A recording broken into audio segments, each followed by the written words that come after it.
This episode is brought to you by Babbel. This summer, get the most out of your travels abroad by learning the language of the destination that you're going to travel to with Babbel, the #1 selling language learning app. From ordering in restaurants or asking for directions to gaining a deeper understanding of the culture, Babbel makes the whole process of learning a new language addictively fun and easy. There are bite-sized lessons you can actually use in the real world. Babbel is a can't-miss travel essential. Babbel's 15-minute lessons make it the perfect way to learn a new language on the go. And unlike the infamous language classes you took in high school, Babbel designs their courses with practical, real-world conversations in mind, things you might use every single day. Other language learning apps use AI for their lesson plans, but Babbel lessons were created by over 100 language experts, and their teaching method has been scientifically proven to be effective. With Babbel, you can choose from 14 different languages, including Spanish, French, Italian, and German. Plus, Babbel's speech recognition technology helps you improve your pronunciation and accent. I personally will brush up on languages, usually Spanish, when I'm driving to and from Kalispell, from where I live. Right now, when you purchase a 3-month Babbel subscription, you will get an additional 3 months for free. That's 6 months for the price of 3. Just go to Babbel.com and use the promo code ClearedHot. That is BABBEL.com. Code ClearedHot for an extra 3 months for free right now. This episode is also brought to you by Mudwater, a new sponsor to the podcast. And if you're looking for a coffee alternative, listen up, pay attention.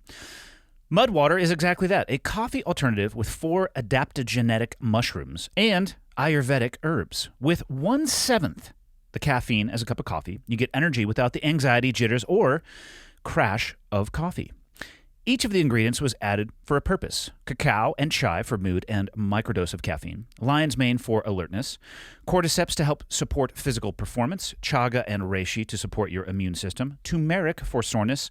And cinnamon for antioxidants. Now, if you're like me, you might be concerned. Like, I don't know about this. I'm worried it might taste like a little bit of butthole.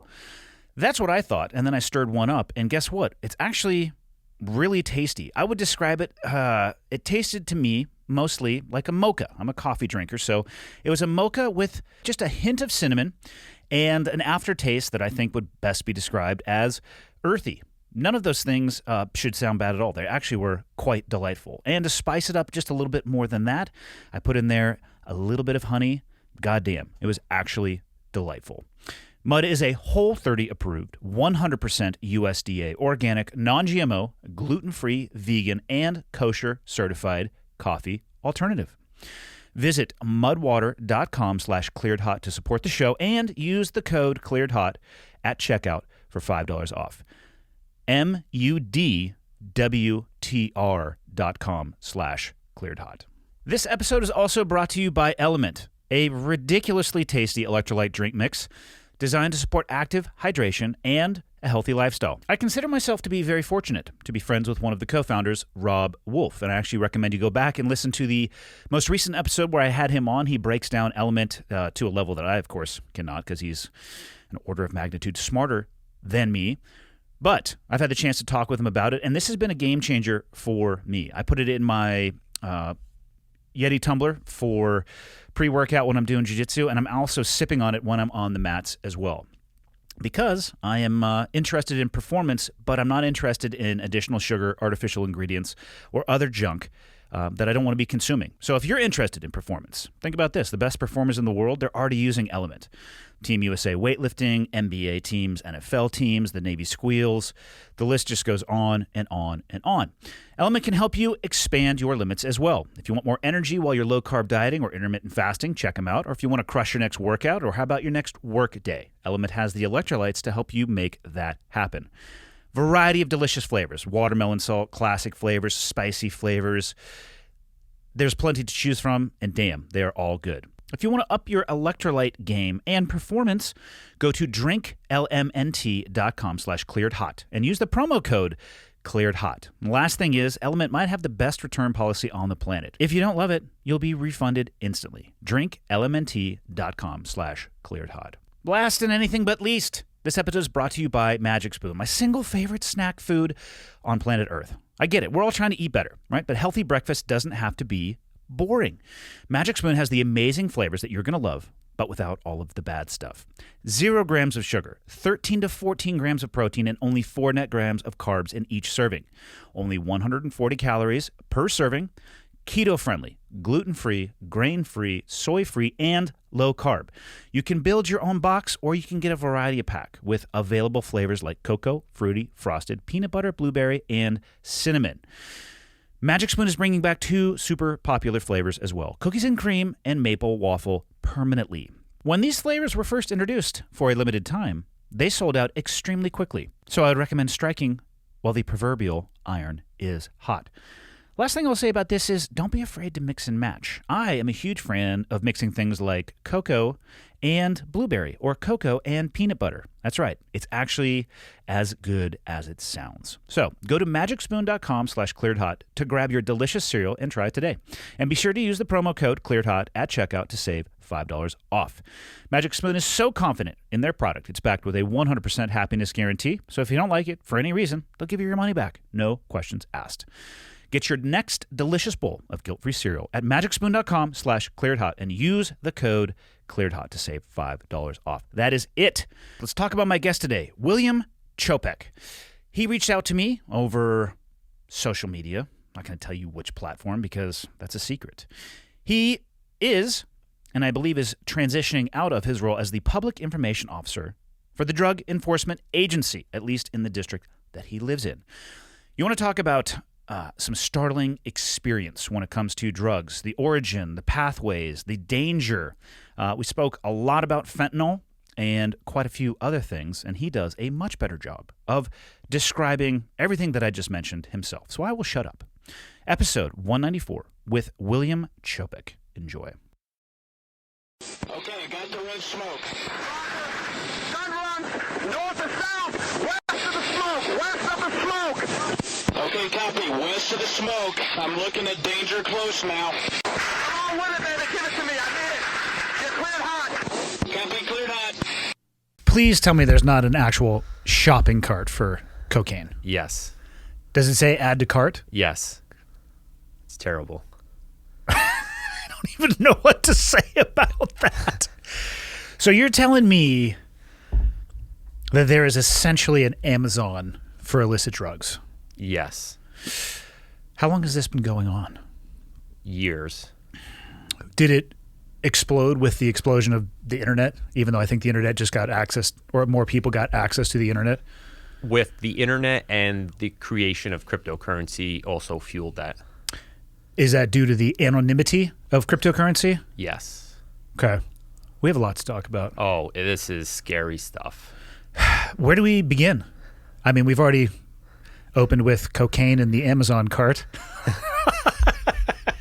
I mean, I think we are in the midst of a pandemic right now, and literally or figuratively? Because literally, I think some people would say we still are. yes, an opioid pandemic, which is scary. And I think, I don't like to say stats, but I think sometimes this is probably a big veteran audience. If you look at the CDC released numbers today, approximately 93,000 people overdosed in a 12-month period from last year to this year, U.S. Americans. How was that in the years prior? And I ask that because people were more isolated. They had more time on their hands to do whatever they wanted to do, get better at their life, or go down the rabbit hole of bad habits that perhaps they were.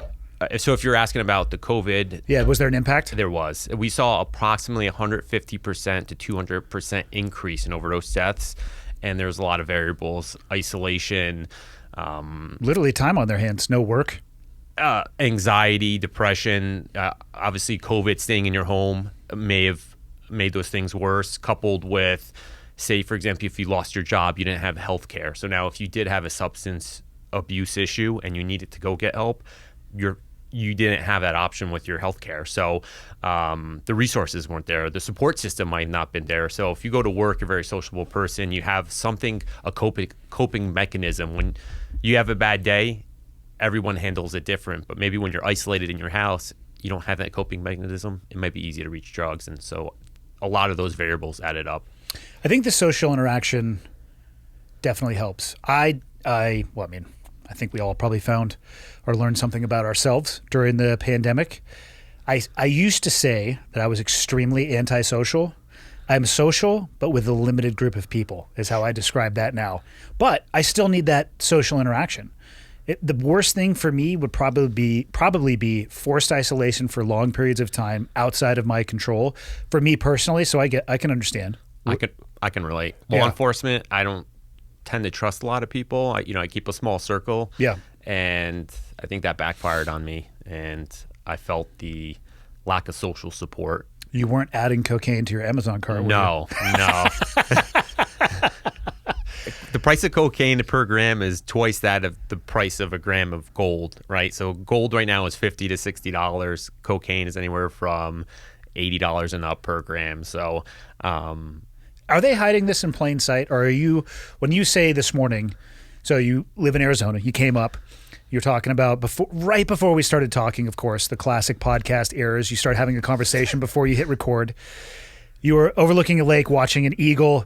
I'm going to call it a massive and glorious lake trout going in there for breakfast as you were checking the price of cocaine online. True story. So I know what I am about to say I know nothing about, which would be the Tor browser.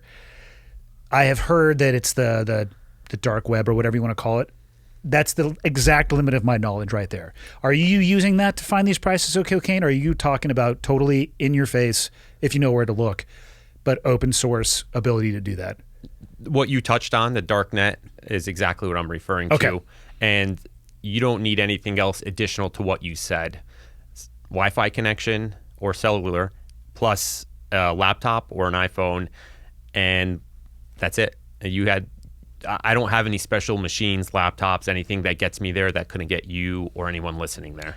I mean, does what Tor stands for the onion router, right? Correct. And I don't want to keep naming. I'm a little leery of giving too much information out, so I'll speak generically. Well, that one's open source, so we'll leave it at that. And I was going to say, do they just have an app for that too? I mean, there's an app for everything. You can access through a smartphone. We'll put it to you like that. You can access through a smartphone now. You don't no longer need a laptop to get to some of the vendors that are on the dark net, which is just slang for online drug market. And there's multiple drug markets, and they have different names, which I'm not going to name. But once again, I'd say it varies from year to year because they're like criminal organizations. They conduct business, and then at some point maybe a law enforcement agency arrests them and they take the servers and they go down, and then another one pops up. But on average, there's about 8 or 9 per year that are actively online drug sources where you can log on and purchase drugs, and they'll mail it straight to your house. It's a wild world we live in. It is. It is a wild world we live in. eBay for drugs, and you don't have to leave your house anymore. I mean, I can pull my laptop right now and I could say, what would you like? And you said, Peruvian cocaine, how many? 3 grams? That's $800. And then either through cryptocurrency or a different form of payment, I could send that off. And within 5 to 7 days, or sooner if you want to pay expedited shipping, I could get you drug of choice, stimulants. How is this making it through the shipping services? Because I don't want to say just the USPS, because I assume they probably use any service that drops to your door. How, again, is it just in plain sight, but the volume of packages that all of those organizations deal with, it's just too high, so it's just right there. It's floating downstream with the rest of the detritus? Correct. I've been to some of these warehouses, the different shipping carriers. You're talking in a major metropolitan area, just a single hub may go through 100,000 packages in a day. There's a 0% chance that they can screen all those. I mean, it's challenging because you're looking for something, a Trojan horse inside of a package, and there's 100,000 of those. Before we go any farther and people think that you are a drug dealer, we should talk about who you are and actually what you do. Yeah. I skipped that part. Podcasting error number 2 for me. Yeah, no, we just hopped right into the price of cocaine. So for those of you listening, he's on the other side of that house, and I don't mean dealer. You're on the law enforcement side of the house, specifically the DEA, Drug Enforcement Agency. Correct. What is the actual tasking of the DEA? So our goal is to disrupt, dismantle, or destroy the largest drug trafficking organizations. And in short, we go after the biggest, baddest drug dealers we can here domestically and abroad. And I'll say that again because there's a lot of misconceptions about federal law enforcement, specifically DEA. We don't target people who are users or misuse drugs. Now, sometimes we do arrest those people because they happen to be trafficking drugs, but our mission is to dismantle these organizations. They could be of different sizes, and they're throughout the United States, but the goal is identify, arrest, and dismantle them so they can't continue to sell drugs. And you think of more like a Fortune 500 company. That's our goal, is to find someone of that size and that capacity who can mass produce drugs and distribute them and just destroy the organization so it can't rebuild itself. So it's 2021. Actually, I wonder what day is the halfway day through 2021? You think it's in June? No, it'd have to be, I bet you it's the late June, early July, somewhere in between. So mid-2021, how is the war on drugs going in your eyes? It's been going on for a few decades. I don't like that term. I don't think that's fair, because I think that goes back to the perception of we target U.S. Americans, that our goal isn't to go after people that are misusing drugs or have a problem with drugs. We don't sit outside of dispensaries and say, oh, there's that guy leaving with his whatever said drug, or maybe recovery clinic, and try to arrest people. That's not the case. Our goal is to really reduce demand and, at the end of the day, protect communities, limit the flow of drugs that come into a community and devastate a community. And I think anybody could think of several communities in their region or throughout the United States where drugs have just destroyed communities. And that's our goal. In talking with my law enforcement friends up here, it seems as if there are certain pockets, even in the Flathead Valley. Have you been to Montana before? No. So we are at the northern end of the Flathead Valley. Whitefish is just north of us, and then you have Kalispell and Summers, and then the Flathead Lake, largest freshwater lake west of the Mississippi. I believe it's about 12 feet larger in circumference than Lake Tahoe. Sucks to suck, Tahoe. Somebody measured that, not me. And I actually could be completely wrong in saying that. I heard it one time, so I assumed it was a fact. Rural, but Kalispell is, I think, the summertime population. Actually, what you're feeling right now is atypical. In the winter months, it shrinks to the normal resting population. And talking to my law enforcement buddies, the volume of calls is much higher in certain areas. Repeat customers very often in those areas, and a lot of the crime that they are receiving calls for is those people who are addicted to drugs and looking for a way to, traffic upstream, whatever it is that they steal. But up here it is, I would say, damn it, I was just talking to him, or one of them, meth and heroin. And it's not everywhere, but there's isolated pockets, and it seems to get more problematic the more rural you get. Correct. Fentanyl will replace heroin here eventually because it's cheaper and it's mass produced at a higher level. And it's made synthetically. So if I had a crystal ball, I would say next time we talk in a year or two, if not already, fentanyl will replace that heroin opioid. And it's also more powerful, and it's also likely to cause more overdoses. So I hope. Is that the one where I think I've seen or heard reports of officers getting trace amounts of it on them, and they'll touch it without protective gloves on, and they're going out as well, and they're getting Narcaned? Correct. So we recently had within DEA in my office down in Arizona an agent who was testing it. He seized the drug, and because it's a fine powder, somehow got through point of contact in his body. Yeah. And we had to Narcan him, two other agents and task force officers, and so he went to the hospital. Add on to that story, multiple canines, police are dying. I hadn't thought about that. I mean, their whole job is to sniff. And so we're literally losing canines at alarming rates. I mean, it's happened in the past with methamphetamine. That comes in different forms, liquid and crystal. But fentanyl is the nuclear weapon of drugs, and it's in our backyard. It's in our schools, and it's in our communities. If we want to be honest, people say, "Oh, drugs are in my community." No, they are, and fentanyl's in your community, and so is methamphetamine. Do you see it? Are you guys able to track, the organization, are you able to track as it moves, maybe the point of, almost like on a moving map, the point of entry, and then you can see the spread geographically? Correct. I mean, there's a few different ways. from how we track it, whether that's the price is a good indicator on trends. For example, the price of meth 10 years ago was, say, approximately $10,000 a pound. Now I could purchase a pound of methamphetamine from, say, anywhere from $1,200 to $2,400 a pound. So the price has dropped significantly. We see that with tracking the price of drugs. This is a wholesale quantity. So once again, there's indicators on across the United States how available it is in your community, and price is a good indicator of that. Yeah, no, I guess I was asking that as well, but I guess more say a new substance comes across, watching it as it walks its way in impact, because we're 60 miles from the Canadian border. I know nothing about where the main points of entry. I hear a lot about the southern states. Obviously, you're in Arizona, right? So touching the southern border. Do you see it oftentimes where it will cross from the southern border due to the ease of travel, even though people want to say that there's no issue? And I'm by no means an expert at the southern border, but having lived a long time, I lived in Chula Vista. Depends, or East Lake, depending on who you're talking to, right? And how they want to church up their neighborhood. Same goddamn place, kind of. I used to skydive at Skydive San Diego. And on the way up, you could see the wall that started at Imperial Beach and came towards the mountains out towards Otay, and then it stopped. Yeah. Yeah. And that just continued. There's no wall, and then there was a mountain, and Border Patrol had a huge presence there. They had the FLIR balls up, all sorts of stuff. Yep.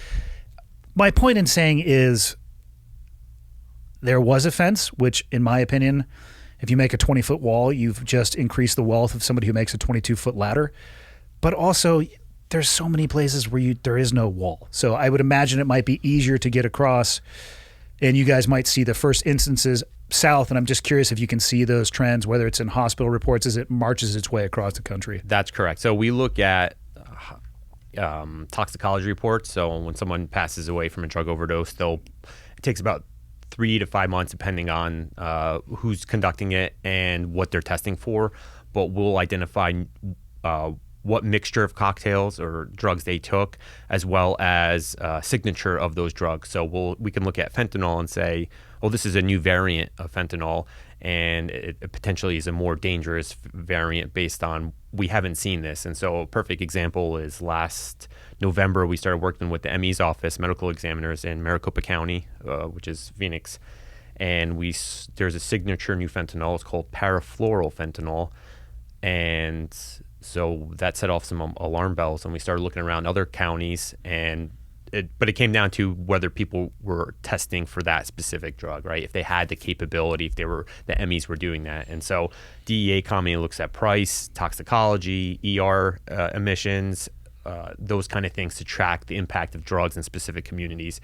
But with that being said, I think maybe what you're asking is, can drugs get anywhere, any community? And the answer is yes. I'm curious a lot about the speed with which you see that spread as well.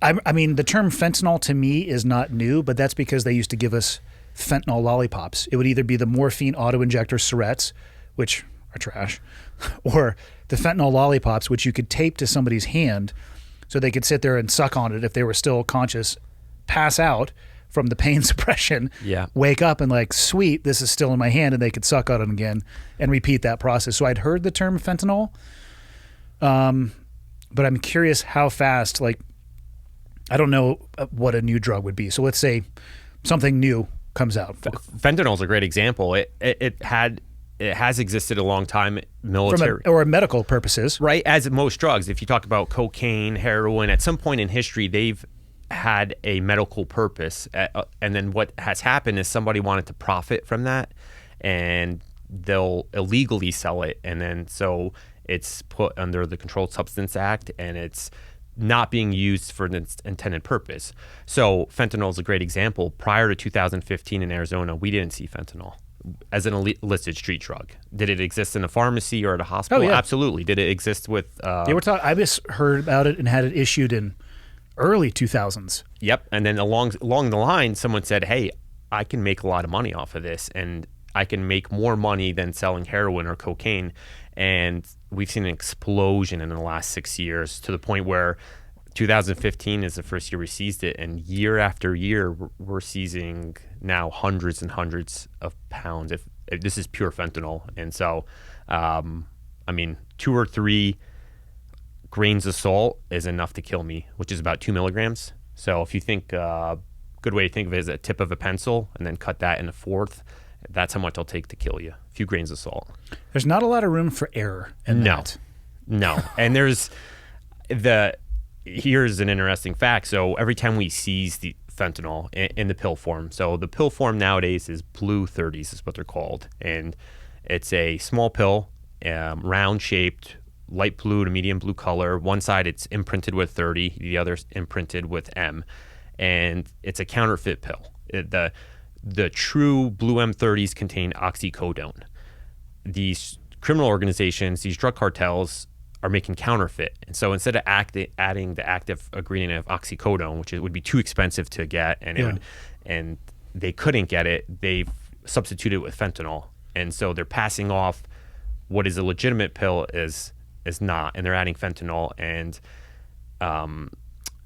so every time we seize these drugs, we send them to the lab for testing. And so say we seize 100,000 blue fentanyl-laced oxycodone pills.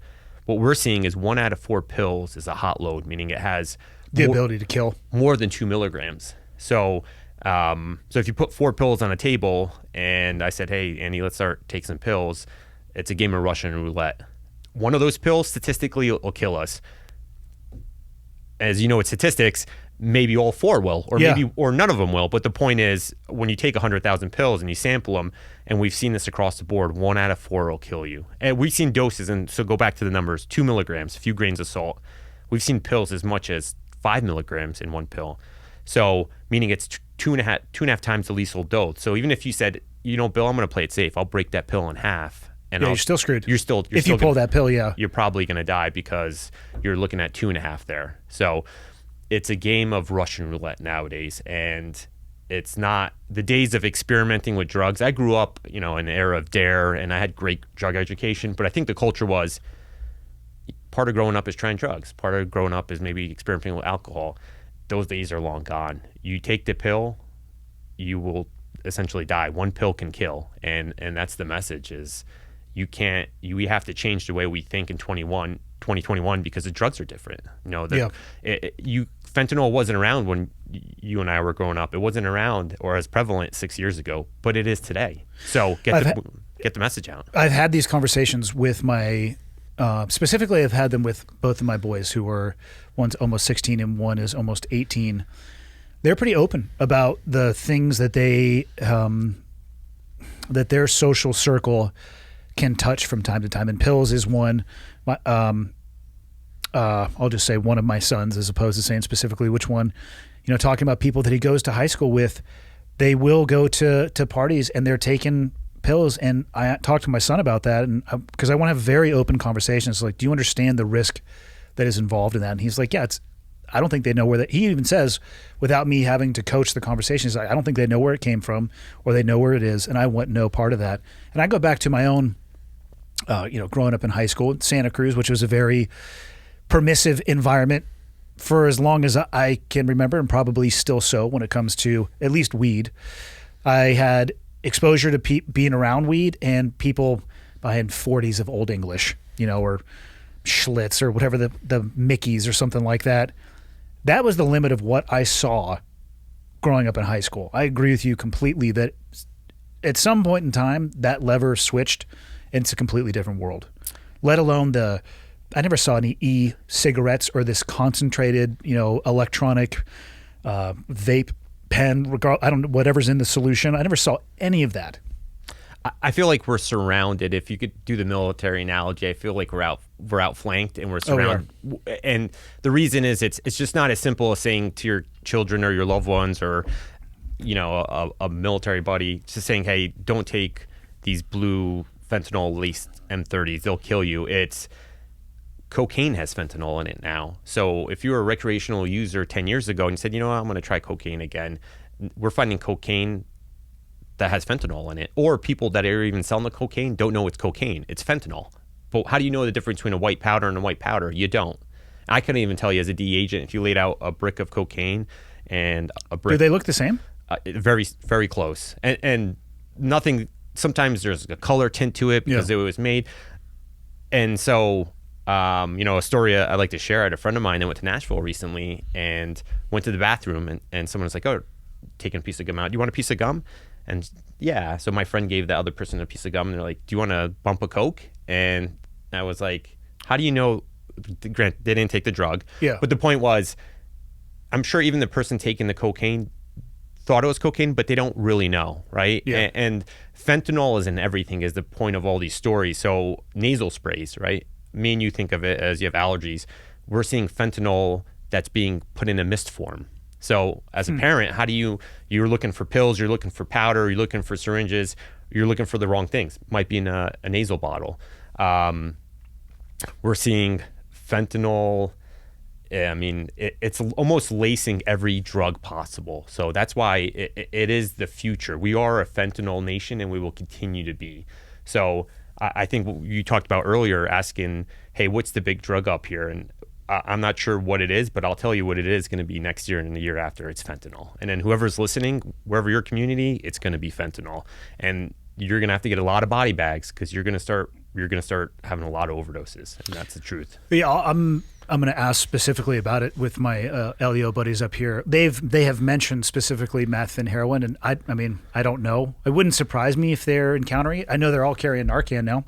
That's it. Same with my I have a San Diego City firefighter captain brother-in-law, and I think he's been carrying Narcan for quite some time. It's just actually a buddy of mine said he had to dose a guy twice last week. Yep. So I mean, our community is under attack. It's not a secret. DEA saying we're not trying to hide it.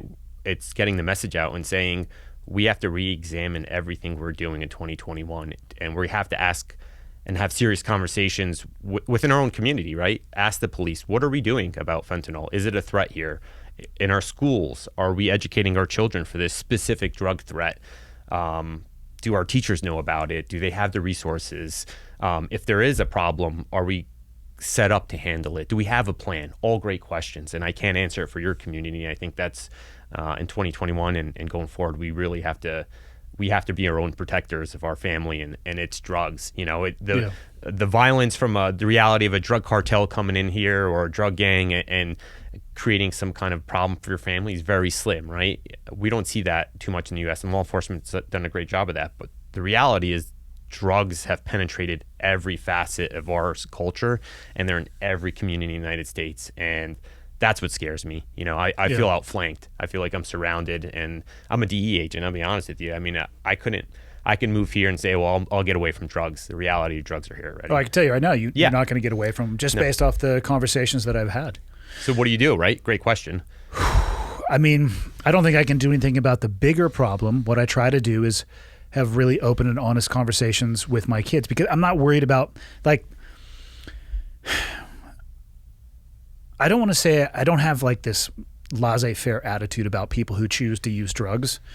I want people to be able to make the choices they're going to make in their life. My boundary starts coming up as their behavior starts bumping up against me. You're fucked up behind the wheel and you're swerving into my lane, right? You're making poor decisions. You're stealing from me or people that or anybody for that matter to deal with your habit. I mean, if somebody wanted to develop a drug issue and they were isolated in a cabin and it had like no impact on anybody else, that's your choice to make. But at the same time, I don't want my kids to make a single mistake. And that's my biggest fear, is that I think the things in this modern era are so much more powerful that a single mistake can have a catastrophic impact. You know, I go back to when I grew up. I don't know if there is a lethal dose for marijuana, right? So you could go to a high school party and go to town, buddy. I'm not saying you're going to have the best night, nor do I recommend doing that, but you're going to survive unless you get behind the wheel and do something catastrophically stupid. Alcohol, obviously there's a lethal dose, and I know a friend that grown up with who had to go get his stomach pumped. But that is, the path to that is so much different than playing pill Russian roulette and taking one pill one time and you're fucked. Yeah. I mean, they're just different. So, I mean, I don't know what to do about the bigger problem. I think the only impact that I can have is these conversations with my kids and try to, You know, it's interesting. Do you have any kids? I do. Yeah. How old are they? Young, 3 years old. Cool. So your problems now are going to get more complicated later. So your same amount of worry, if not an order of magnitude greater as they grow up. Right now, you're like, okay, food, diaper, sleep, nailed it.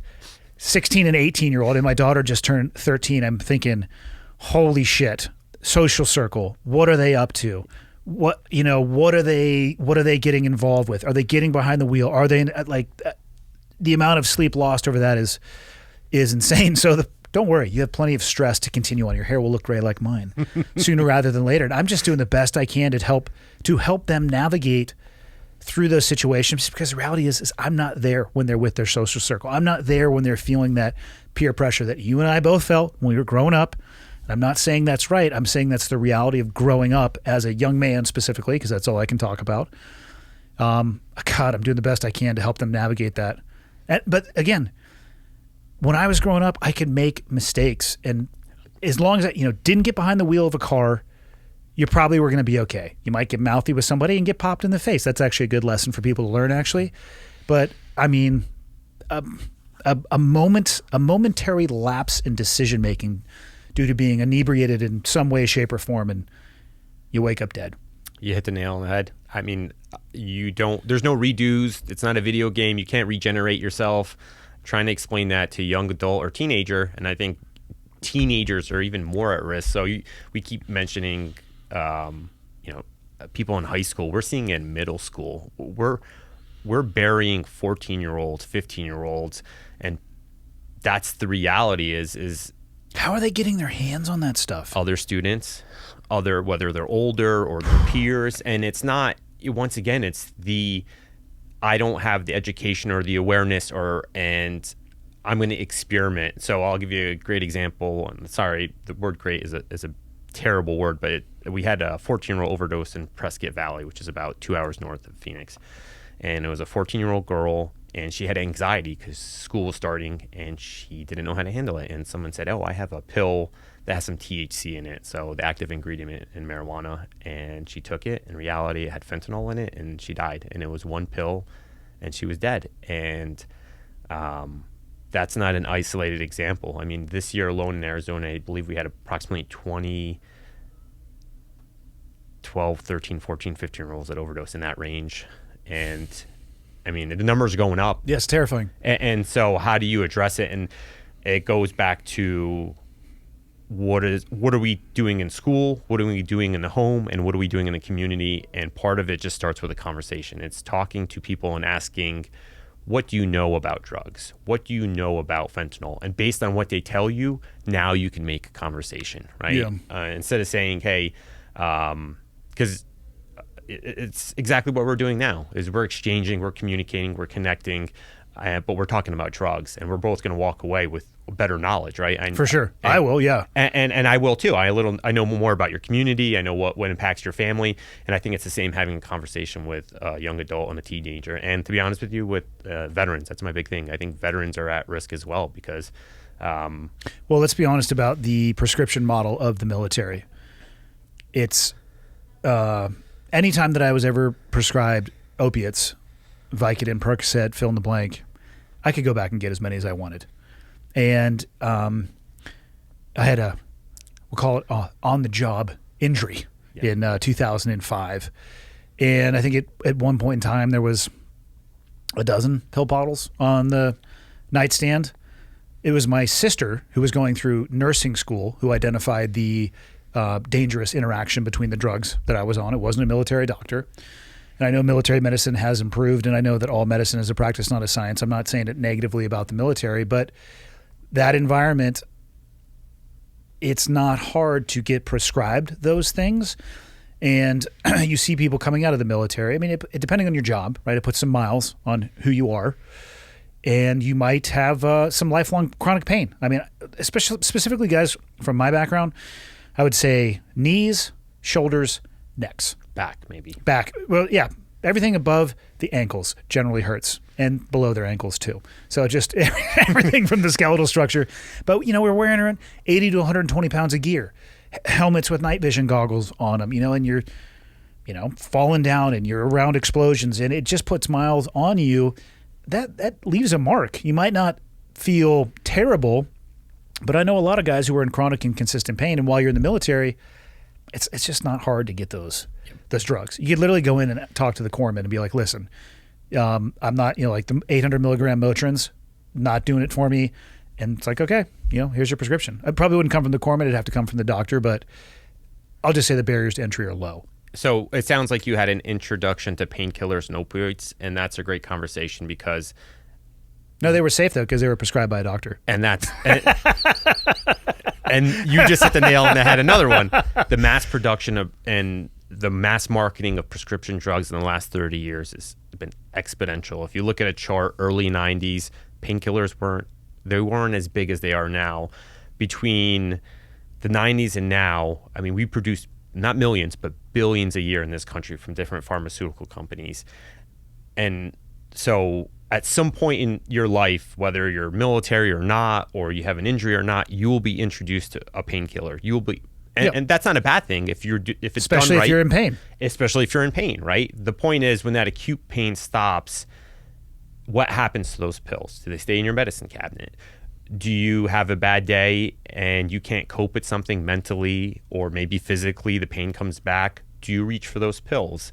And then that progresses to the point where, okay, I'm taking these pills, and just to get out of bed, maybe I need 3 or 4. Hey, in the back of your mind, you're saying, well, I'm just doing what I have to do. Get up, go to work, take care of my family, just produce for that day. And as the months go on, that turns to 6 or 7 pills. And now at some point, someone's going to cut you off if the system plays right, whether that's the VA or that's your medical doctor or the pharmacy. They're saying, hey, you're consuming too much.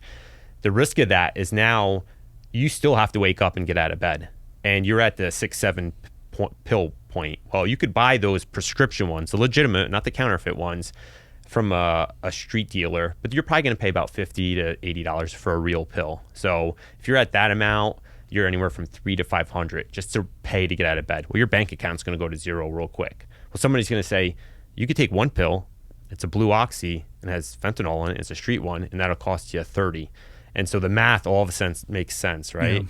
You go from, I had a legitimate reason to take opioids. I had a legitimate illness, and I was introduced to these pain pills, and somehow now I'm hooked on fentanyl-laced oxy or heroin or cocaine or something to get me out of the bed. And I think that's what we're seeing. It's no longer this perception. We talked about stigma a few minutes ago. It's anybody. I mean, it's people that are doctors, soccer moms, whatever you want to say, military veterans. It's not someone who, when I grew up, there was this, for lack of a better word, a junkie, right? And, that was in my head.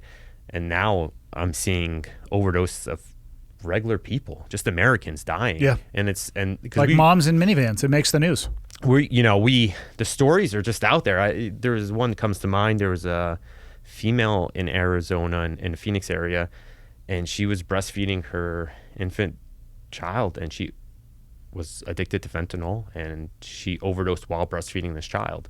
I mean, conversely, there's a story in Houston where the mother was once again an opioid misuser, and she was breastfeeding an infant, and through the breast milk, the infant overdosed and died, and she ended up getting charged. So the point is it's what we think about. The stigma, we have to throw that out the window. It's anybody and anybody. If you've ever had pain in your life, you're potentially at risk.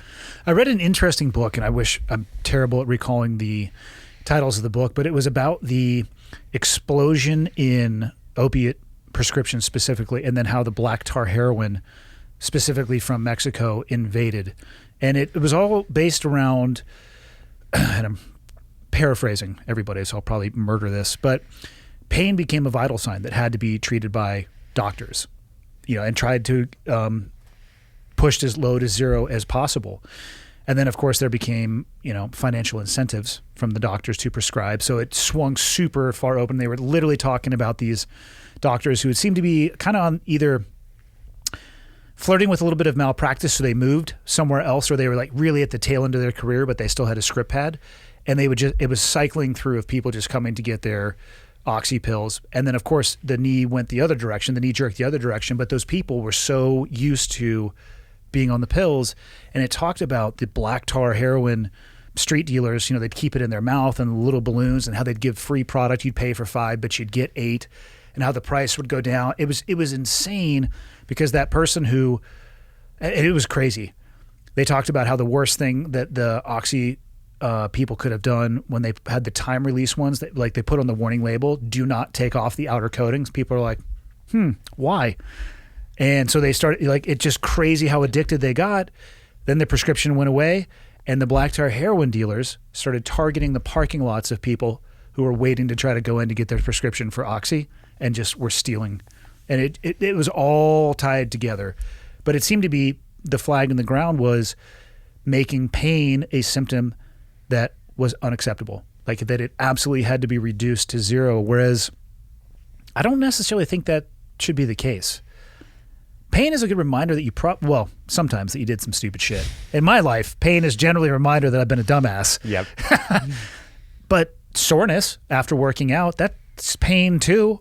I'm seeking that when I work out. It's I don't know. I think a little bit of pain in your life actually makes you a little bit better person. It makes you more resilient. It makes you more tolerant. It's not something that I think we need to medicate away.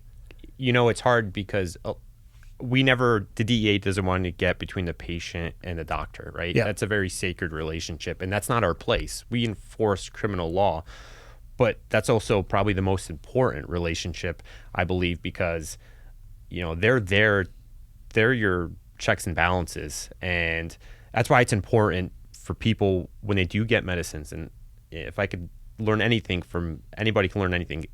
If you take a drug, it has to come from a pill bottle, and it has to be prescribed, and there has to be a plan, right? So the days of, you mentioned earlier, getting a few pill bottles of painkillers and them sitting on the cabinet, you can't do that anymore. You use them, treat the pain you have, throw them out properly, dispose of them. So that way your daughter doesn't go to your medicine cabinet and you don't turn her into either a drug dealer or someone who misuses drugs. Well, there's another layer of that too, because my daughter has friends. Absolutely. And they have, they'll have sleepovers. It's the same thing. People will, they'll push back against me when I say, if you own a firearm, owning a safe is mandatory. Well, my kids are safe around guns. Cool. That's awesome. It's actually really not that hard to make kids safe around guns. Do your kids have friends? Do they ever come over to the house? Put it in a fucking safe. Yep. I'm not saying I'm worried about your kid. I'm saying I'm worried about somebody who doesn't know what they're doing, picking up and going, hey, what's this? And you'd think that would never happen. Go look at the stats. Yep. It happens. Same, great analogy. So in my house, I have a gun safe, and I keep my prescription drugs in there. Same as you. Yeah. I wake up, and some days I feel like I got hit by a bus, whether it's arthritis in my knees or back surgery that I've had. And I don't keep anything prescription where anyone else can reach it except myself or someone else who has a code. And that's kind of the mental shift we have to have nowadays. We talked about, in 2021, what is the conversation? The conversation is control your drugs like you do your firearms or something, because if it ends up in the wrong hands, you might have just pushed somebody down a life of misery, of substance misuse, and or lead them to overdose. And that's what we're seeing. We're seeing it starts in the house. So we did a survey, DEA, and we looked at heroin users. 2 out of 3 heroin users started prescription pain pills. So they didn't start with a powder or a syringe of heroin and go straight to a street dealer. It probably started in a medicine cabinet. So if you're listening, go to your medicine cabinet and either get it destroyed or put it in the safe if you're still using it. That's the lesson. Yeah. I can't say that enough, because we all have pain. We all need those prescriptions at some point, but there's also a point when we don't need them anymore. And if they're staying in your medicine cabinet, if they're staying in your house, it's a risk. Yeah, agreed. Swing that mic a little bit over in front of you. You're good. Pull that, boom, and then you can rotate the top. Look at, oh yeah, boom. How'd you find your way into the DEA? Obviously, you weren't coming out of the womb and like, Agent Bill, here we are. So twofold. Served in the Navy for 6 years active duty. How'd you pick that path? Oh, I don't know. I think one of the great mistakes of life. Every service member, you ask them, why'd you join? And they have an answer, but my answer is, I don't know. It seemed exciting. It was the best fit for me at the time, and 2003 to 2009, I served. And so, that was, Afghanistan already kicked off. And I was a ship guy. So I was on a big aircraft carrier. I'm not getting into combat. What'd you do on the aircraft carrier? So I was basically on the bridge navigating the ship, making sure aircraft operations went, just day-to-day stuff, radar, just making sure basically you didn't crash a ship into another ship. It sounds pretty, that's as simple as I could tell you. It seems like a good idea to not do that. Yeah, you don't want to hit other ships. They don't bounce. They're not, there's no bumpers on them. But I didn't feel fulfilled. I mean, I had buddies who were in Afghanistan, and then I had buddies who were in Iraq, and lost a few buddies. And to me, I was like, I got out in 2009. I was like, what do I want to do? Defense contracting, good money. I was like, maybe I'll go that route, use my security clearance. Nah, too boring. And so I started applying with law enforcement agencies, and I said, okay, there's a few handful. And I was in San Diego at the time. I was at 32nd Street. So I applied with the Harbor Patrol, San Diego Police Department, anybody who would take my application. So and so going back to your question is, part one is I wanted to do something. Yeah, I didn't feel fulfilled with the military. I didn't feel like I served my country, but I really don't feel like there's anything measurable. So I said, okay, law enforcement, I think I can hit that. Second part of that is, so my brother actually died from a heroin overdose years ago. So I was 1998 and I was 17, 18, and my brother was just 2 years older than me. We grew up in New Jersey, small little town, a Polish town. And so, I got a fire in my belly from back then. Yeah, I bet. That's, my brother was just a regular, just like me, when you're going back to stigma, right? Grew up in the same house, same parents, great school, good community. And once again, my brother was just a year and a half older than me, 2 grades above me. And he made a bad decision. We talked about earlier, one bad decision. He tried drugs and went on that path. And it was just a spiral downward. And it was just starting with, recreational drug use, whether it was cocaine or marijuana, into heroin, powder form, sniffing up his nose. Next thing you know, he's shooting it up using a syringe. And it's at that point, it was just overdose, hospital, rehab, using drugs again, and starting the cycle over until the last go round, it didn't work. He overdosed and died. And at that point I said, and I was 18, and I was hot.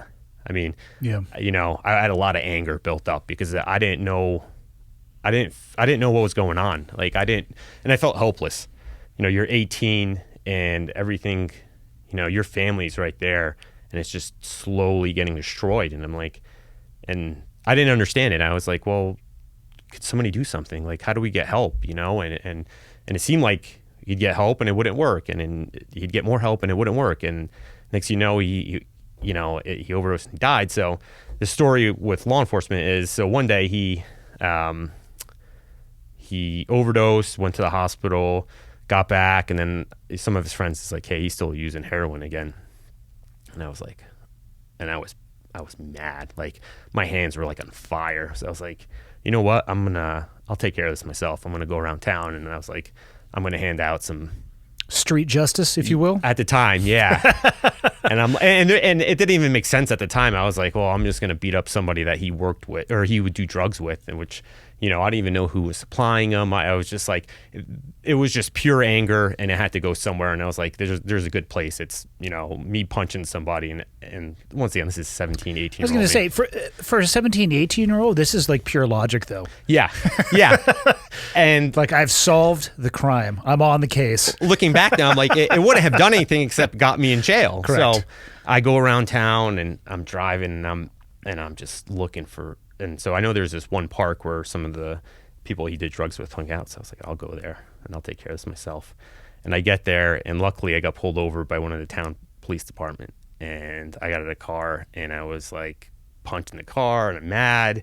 And I'm like, no, I you guys got to let me go. I got to take care of this. And like, Bill, what's going on? And this is back in the day when my baseball coach is one of the police, and they knew my name, and it was just that small town. I knew every police officer, and they knew me and my family. And so next thing you know, there's 3 squad cars, and they're like, "Bill, calm down. What's going on?" I was like, "Oh, my brother's using drugs again. He overdosed." And they're like, "Listen, go home. We'll take care of this."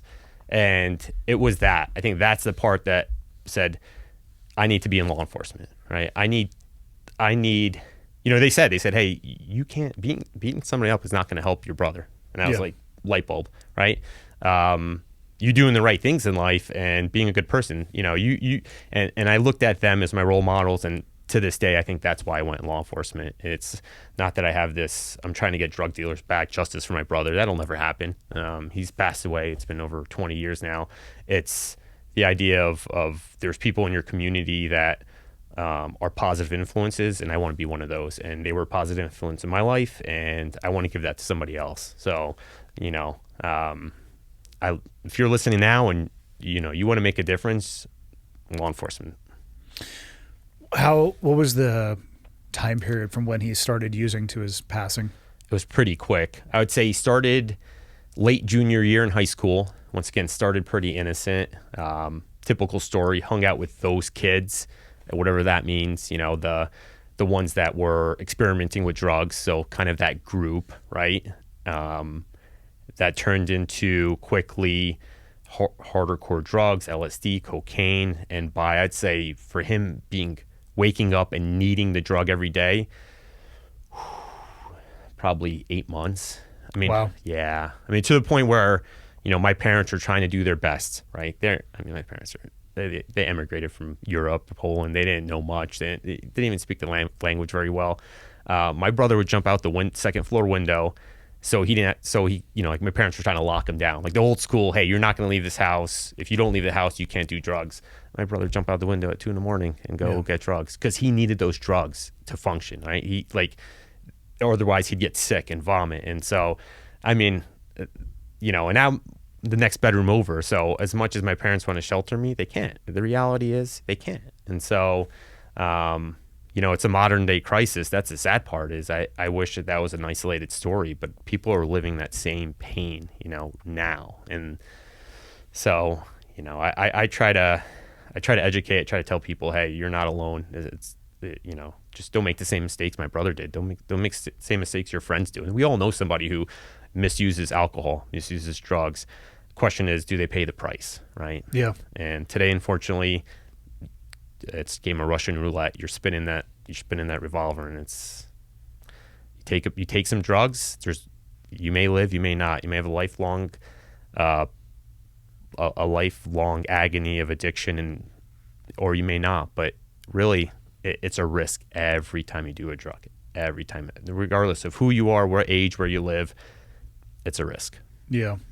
Did you have your degree when you were already in the Navy? Because I assume the DEA requires at least a bachelor's. They did. So in order to be, well, no, that's not true. So we look at each person when we hire them and say, hey, what's your special talents? So if you're military. What if it's just handsomeness? That could be. I don't, case by case scenario. Please send me your headshots. Clothing optional. And I will let you know whether you qualify. No.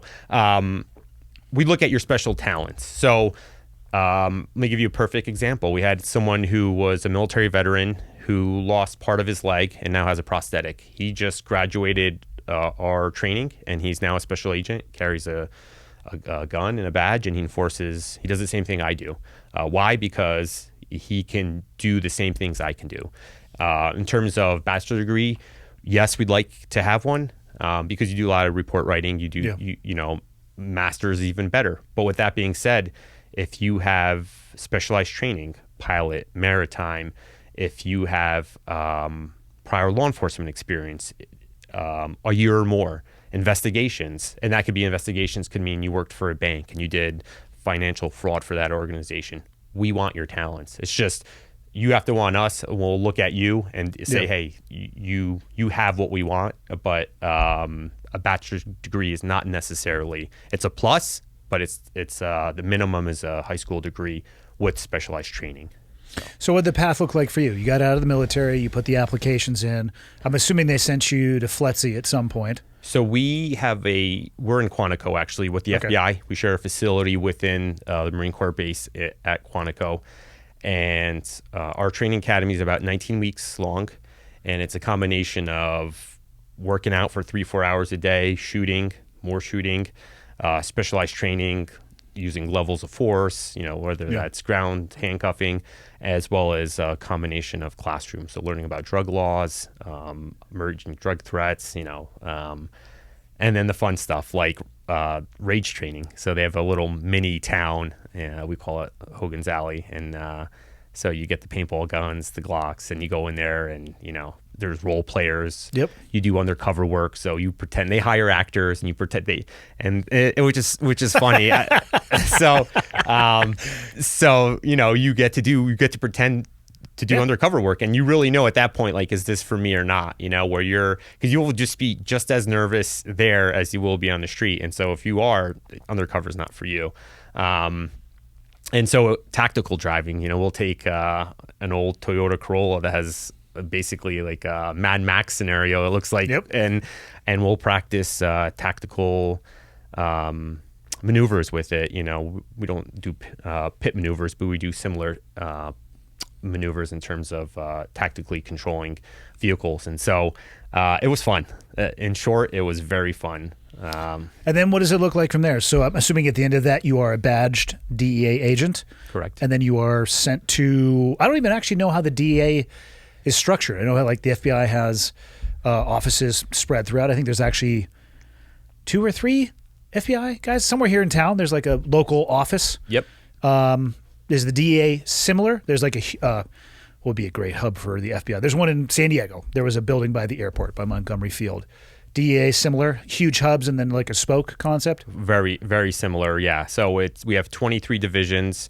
The majority of those divisions are in major metropolitan areas: LA, San Diego, Phoenix, New York, Miami.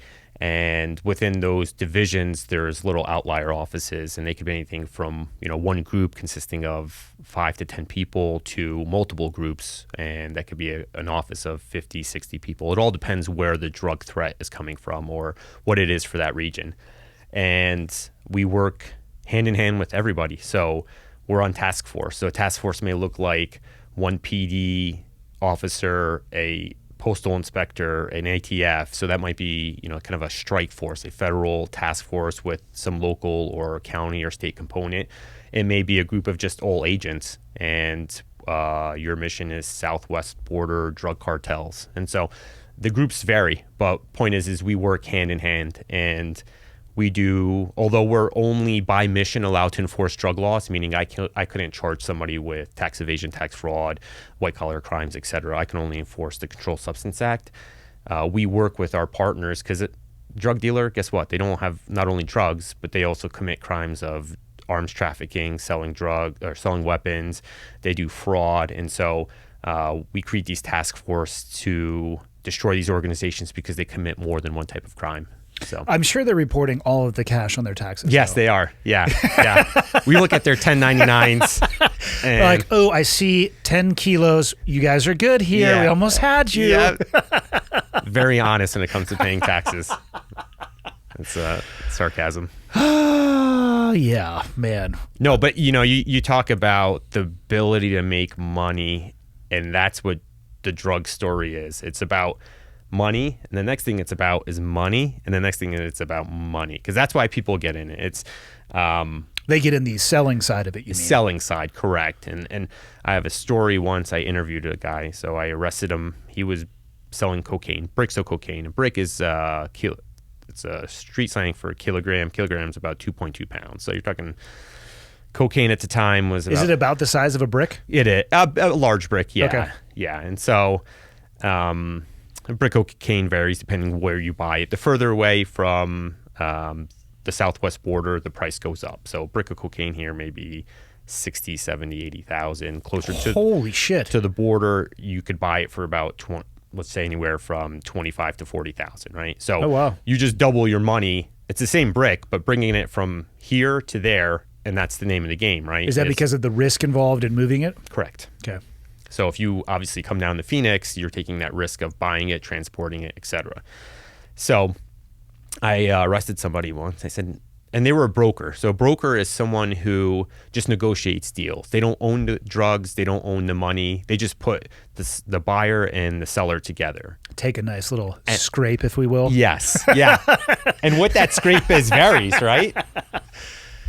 And then, the job seems pretty simple because the risk is less than the person actually with the money. Because if you lose drug money, typically that's not your money and someone's mad, right? And I'm talking big money, $500,000, million. Yeah.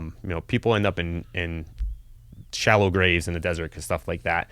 And then you have the supplier side, and there's the risk there too because they work for these large organizations. And at the end of the day, if your job is to get rid of 50 kilos and the police take it, the people you work for don't care that you lost to the police. They say you owe the money for the 50 kilos. So the risk is on the buyer and seller. The broker, his job is put this person in contact with this person, facilitate the deal. Everyone's happy. I get a nice little cut. And I said, what's the most amount of money you made in one day? He said, I made $175,000 in one day. This is a broker. Yeah. And he was a cocaine broker. He didn't do any other drugs. 175,000. And that was one day. And all he did was he took a suitcase of money, drove it to someone he knew who he built a relationship with, said, hey, here's the money. I need this many kilos of coke. He got the cocaine. He drove it back, gave it to the customer. Easy cheesy. He made $175,000 in one day.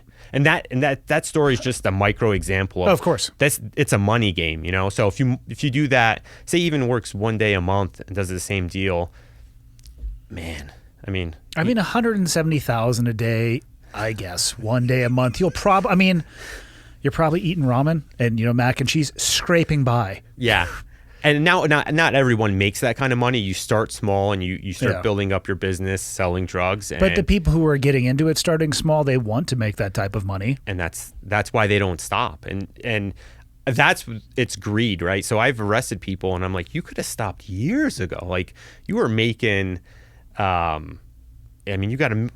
just found the suitcase in your room and you have $500,000. That's good enough to stop. Why didn't you stop? And at that point, it's because it's easy. And there's a lot of money and it's easy, right? And so you think that same person's going to get a normal job and worry about, making $15, $30, $45 an hour? No. I mean, it'd be tough, right? Yeah. So when people talk about drugs, it's big money. And that's the hardest part of stopping the drug trade is the incentive, right? And you arrest people with college degrees and they come from good families and, we talked about the online drug markets. A lot of those people know how to program. They know how to code. Those same people, if they chose not to work in these online drug markets, could go and get a $60,000, $70,000, $80,000 job with great benefits, easy. But they choose not to. Why? Because they can make $300,000 in a month or more versus $80,000 a year and work a 9-to-5 job. So it's the name of the game is money. And then the drug game is up there with in terms of all the crimes you commit, robberies, bank robberies, fraud, the slew of crimes. Drugs it's easy, it's fast, and you can keep doing it if you do it right, and you can make a lot of money. Yeah. That's what we're fighting. That's the problem. I can see how that would be extremely enticing. Yeah. To certain individuals. Yeah, I can understand that. Like I'll work literally, not that they would only work one day, but Jesus. Yeah, I'll work one day for 2 years' salary. Yeah. And take a day or two off. Maybe I'll work next week. Yeah. Yeah. The person you find with $500,000 in a suitcase, I'm assuming it's because they can't put it into a bank because of the deposit restrictions. So you're talking about money laundering now and how they... He's not laundering. He's just holding on to it. and that doesn't mean he's washing it. If in case anyone's... You're not actually cleaning money. It's not physically dirty. When I was younger, it probably was wasn't super recent, but there was... when I was younger, I actually did think that they were laundering as in washing machine money when I heard that. So how do you hide money that's not legitimate? And bulk cash is one option.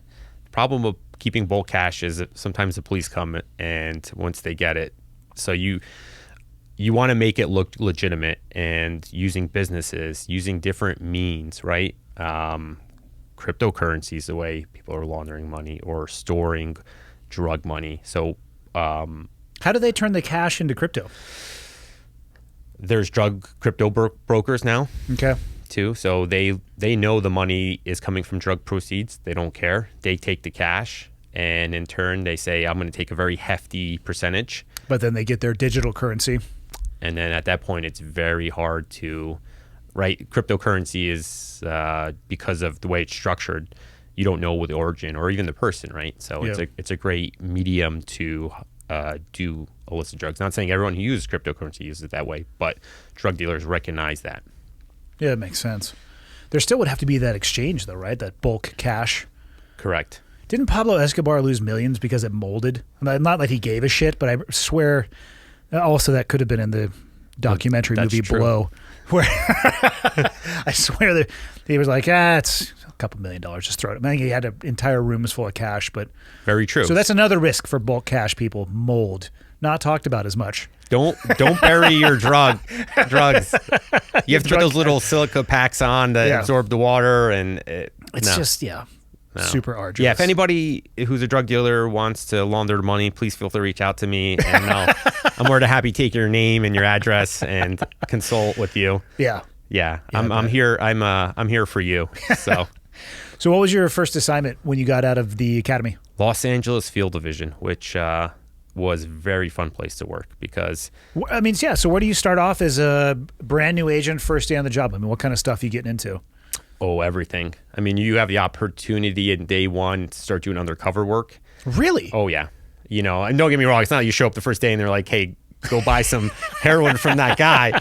But you set you up for failure. You have the foundation. I mean, our academy is very, very good. I mean, you know the dangers anytime you walk into a drug deal. But with that being said, it depends on the type of group and the mission. We have different groups, but we would take intelligence and we would act on it. And that's what makes this job very, very fun, is one day you're in the office and you think, okay, I have some paperwork to do. Next minute, someone's like, hey, I have some intel. This person's going to meet this person in a Home Depot parking lot. They're going to exchange some drugs. We're going to take off, meaning we're going to do a traffic stop or affect some kind of law enforcement operation either on them or follow them. And so every day was like that. And so I didn't know that day if I'd work my typical 10-hour day or if I'd be out all day. And so that's the part I loved about it. It was just every day someone was selling drugs. The question was, can I figure out that piece of the puzzle to get me there to watch the transaction so I could do something about it? And so we execute our own search warrants most of the time. So, some mornings we're getting up and we're with a federal warrant or state authorized search warrant. We're kicking in doors. So it depends day to day. I mean, so that let's say the meeting in the Home Depot parking lot. How many steps is that removed? So I would put that. Correct me if I'm wrong. I'll use a chess analogy. The pawn. How do you work your way from the pawn to the castle to the bishop to the knight to the queen to the? How many steps is that removed from where this is starting? Could be as simple as, if it's a smaller organization, 1 to 3 steps away, or people, I would say. If you're talking about a larger scale, could be anywhere from 20 to 50 people removed. And you're talking by people, you mean different transactions, like the one. I'm assuming they are growing in scope and scale as you start working closer. The larger the organization, the more specialized the job. So you'll specifically have someone that just launders money, who's the bank man. You'll have another person that launders money, that may be a crypto person or works at a money remitter business. You may have someone who only works the stash house. And so the greater the level, the more the specialized they get. And so the more challenging it is. But that's why they're long-term investigations. So we may do that Home Depot arrest. That's beginning case. That's not the end of it. And that case may run for 6 months, a year, 2 years. Our goal is to get to the head of the snake. And so it starts low, and then you start building your case around that. How many times is the head of that snake actually located in the U.S.? Or is it ever? It is. Especially in the crypto, we were talking about the dark net. Yeah. We were finding the organizations there are smaller, typically only sometimes one person, and they may be moving a lot of drugs. The larger scale organizations, they are typically outside the country in host nation countries. So wherever the drug is sourced from, i.e. Pablo Escobar, that's our goal. Is we always want to get the Pablo, the El Chapo, right? Yeah. Do you have any authorities in those countries, or do the authorities of the DEA stop at our borders? So the great thing about this job is we're in 69 countries and we have almost 130 foreign offices. So there's DEA agents throughout the world, Central, South America, Mexico, Europe, Africa. I have a friend who I worked with now in Phoenix. He's going to Africa. Because once again, our goal is to destroy these organizations. And if they're in a foreign country, we're going to work with that foreign government to destroy it, because that's where the drugs are coming from. They're coming from outside the United States, and we're a big consumer market. So there's organizations in Europe, synthetic drugs, MDMA, club drugs, ketamine. A lot of those come from Amsterdam, that region in Europe. Yes. Majority of cocaine is produced in Central South America. So a large presence there with DEA because, the days of Pablo Escobar kind of still continue there. What I mean by that is just cocaine comes from there, so there's going to be DEA agents there. Production of methamphetamine, fentanyl, Mexico. So we work with the Mexican government there. China, fentanyl originally was made in labs there. It's not so much nowadays. Agents in China. So short of the CIA and some, I think we have the largest presence overseas, which is great for if you want to travel and you want to be stationed overseas. Now, to go back to your question, we don't have arrest authority. We are in liaisons and all. Yeah.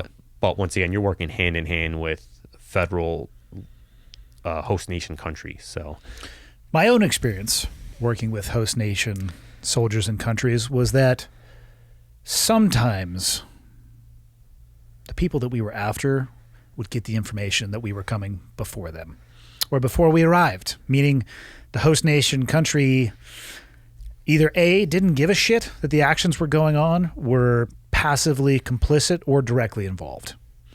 Obviously, you can't speak for the DEA, but I'm going to say I suspect there might be some of that happens occasionally as well. We vet a lot of the people we work with. Yeah. So just because we are in a foreign country, we're not passing to every law enforcement entity within that host nation country. And I think we've had long-standing relationships, and that has paid a lot of dividends. So I think some of your experiences are war interactions or... Oh, only all of them. Only all of them. Yeah, I didn't know if you sold drugs in a past life or anything, but... No, never went down that path. I consider myself an entrepreneur, but not that type. I didn't check your background before coming here, but... You would have been bored out of your goddamn mind. So, we've always had, or we have these long-standing relationships, so, and how important relationships are when we work for an entity, so it's nothing new to us. It's not like we're just there. So, and it's been fruitful. They a lot of times will pass them information, and they'll lead to an organization getting taken down, and vice versa. So, because at the end of the day, really at this point, it doesn't matter who makes the arrest, or the point is someone selling drugs and it's killing people, whether it's in your country or in our country. And I think that's a universal truth. And that's why there's not a lot of I don't want to speak broadly, but the politics is different maybe with drug enforcement because people are the casualties. And so, we're in every country, like I said, major country, and we have offices there. So it's exciting. What's the main entry point for these drugs into the United States? I mean, obviously you're saying that there are people using the dark web. They're here in the U.S. They're selling a high volume. They have to get it from somewhere. What's the, I mean, obviously don't put this city in this road, but what's the main corridor that these things are making their way into the U.S.? So primarily the Southwest United States right now. So Arizona, Texas, New Mexico, Southern California is the gateway. I've been told, though, there are no problems at the border. I will tell you. Now, are they the only places drugs come in the United States? Yeah. No. I did see some sweet submarines that never made it, nor did they actually go underwater, but I appreciated the fact they made a submarine. Semi-submersible submarines, yes. They are. The drug dealers do have submarines. But no, the Southwest border is the gateway. So that is ports of entries, meaning pedestrian crossings, vehicular crossings. So and we're talking thousands of miles of open space here. Correct. Arizona alone, we have approximately 370 miles of border, and every spot is a potential place to cross drugs. So there's backpackers, meaning people that wear anywhere from 20 to 40 pounds of narcotics on their back. There's typically anywhere from 3 to 6 or more of them, and they cross the border. That's how one way they bring the drugs in. If there's a body carrier, meaning they'll strap the drugs to their body or inside themselves, and they'll cross the pedestrian way. There's vehicle, and you can hide drugs in a vehicle in so many different places: natural voids, man-made compartments, tractor trailers, farm equipment, buses. There's drones flying over the border with drugs. There's I hadn't thought about that. Damn it. yeah, Damn you, DGI. tunnels, sewer systems.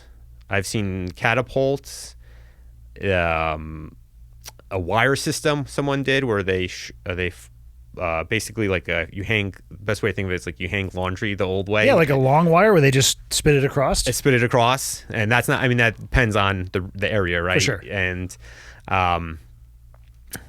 everything and anything inside of animals, inside of children's toys, watermelons disguised as watermelons, but they're actually filled with cocaine.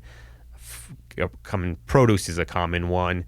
Inside of gas tanks, where if you look in the gas tank, you say, oh, it smells like gas. There's gas. Well, actually, half the tank is gas. The bottom half is liquid meth. So essentially, they're limited by their creativity, it sounds like. Exactly. I mean, there is, once again, going back to the border wall is just one of the tools that helps. Yeah. But the port of entries and, they're masters of getting drugs. They've always been masters of getting drugs into the United States. So the different criminal organizations, other places, so I'd say about 95% of the drugs, if not more, come from the southwest border. Other places, China used to be our source of fentanyl. That has shifted to Mexico. That's where majority of fentanyl is produced. So that shift in and of itself, I was told that Mexico was traditionally weed suppliers, and then the United States, it seems like it's on a trajectory where I'd be surprised if it wasn't legal at the state level in every state in, I don't know, 3 years, 5, somewhere along the line. It was as if, and this is again described to me through my law enforcement buddies, it was as if Mexico was reading the tea leaves, looking ahead, and decided, fuck this, we're going to get ahead of the curve, and they switched. To hardcore drugs? To meth. So no, they've always, there's always been these organizations been around for over 3-4 decades, and here's the thing: they make money however they can make money. So like up here in Kalispell, Mexican methamphetamine is what it when they test it, that's what it comes back to. Yeah. Also, the days of biker gangs making meth or Breaking Bad, a high school teacher is not a documentary, people. It's not a documentary. It's a bunch of teachers wiping their brows right now. Ooh. Now, you guys aren't under investigation by DEA, or you might be. I don't know, but it's predominantly made south in southern regions, and Mexico is the mass producer of methamphetamine, fentanyl, and once again, cocaine is made predominantly in Central and South America, Peru, Colombia, Ecuador, so some of those countries. So knowing the drug, you can know where those organizations are based out of, right? And but it's a numbers game. I mean, going back to the money, Andy, it's, a farmer starts with a cocoa leaf and he gets paid $10 to make, or $50, which is a lot of money to make a kilo of coke, and then it goes to the next guy and he makes $100, and it goes to the next guy. But somewhere along the line, everyone's making money, and then somebody's making a lot of money, and another guy's making a lot of money. But everyone's making money. That's the point of the game. Is there's a risk there, but if you can build a semi-submersible submarine, you're making a lot of money, right? And those submarines hold 2,000 to 3,000 kilos of cocaine. So how organized are those cartels? Very. Military grade encryption communication. No shit. Yep. Do you ever see them doing counterintelligence on you guys and running their own intelligence operations? Oh yeah, they run counterintelligence every day when we do surveillance. So being a special agent is you follow drug dealers around. You're trying to pattern them. You're trying to figure out where they keep their drugs, and so you have to follow them to figure those things out. That's how you develop a case. In order to do that, you have to keep eyes on a drug dealer, and sometimes you have to follow them, right? In the example of a car, they're good at what they do, and they know when they see a Dodge Challenger or a Charger, they're like, that's a cop. And so they're going to conduct counter surveillance. They're going to make a few turns around the block, see who's following them.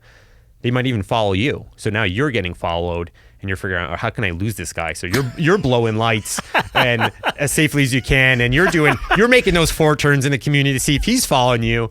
And I'm telling you, it's but what can you do? He hasn't committed a crime yet, right? So yeah, he's a drug dealer, and he's your primary target, but he hasn't committed that crime, or you haven't developed enough evidence to arrest him yet. So counterintelligence is very big. Them following us, them realizing through court documentation what our TTPs are, right? Oh, they're reverse engineering? Yeah.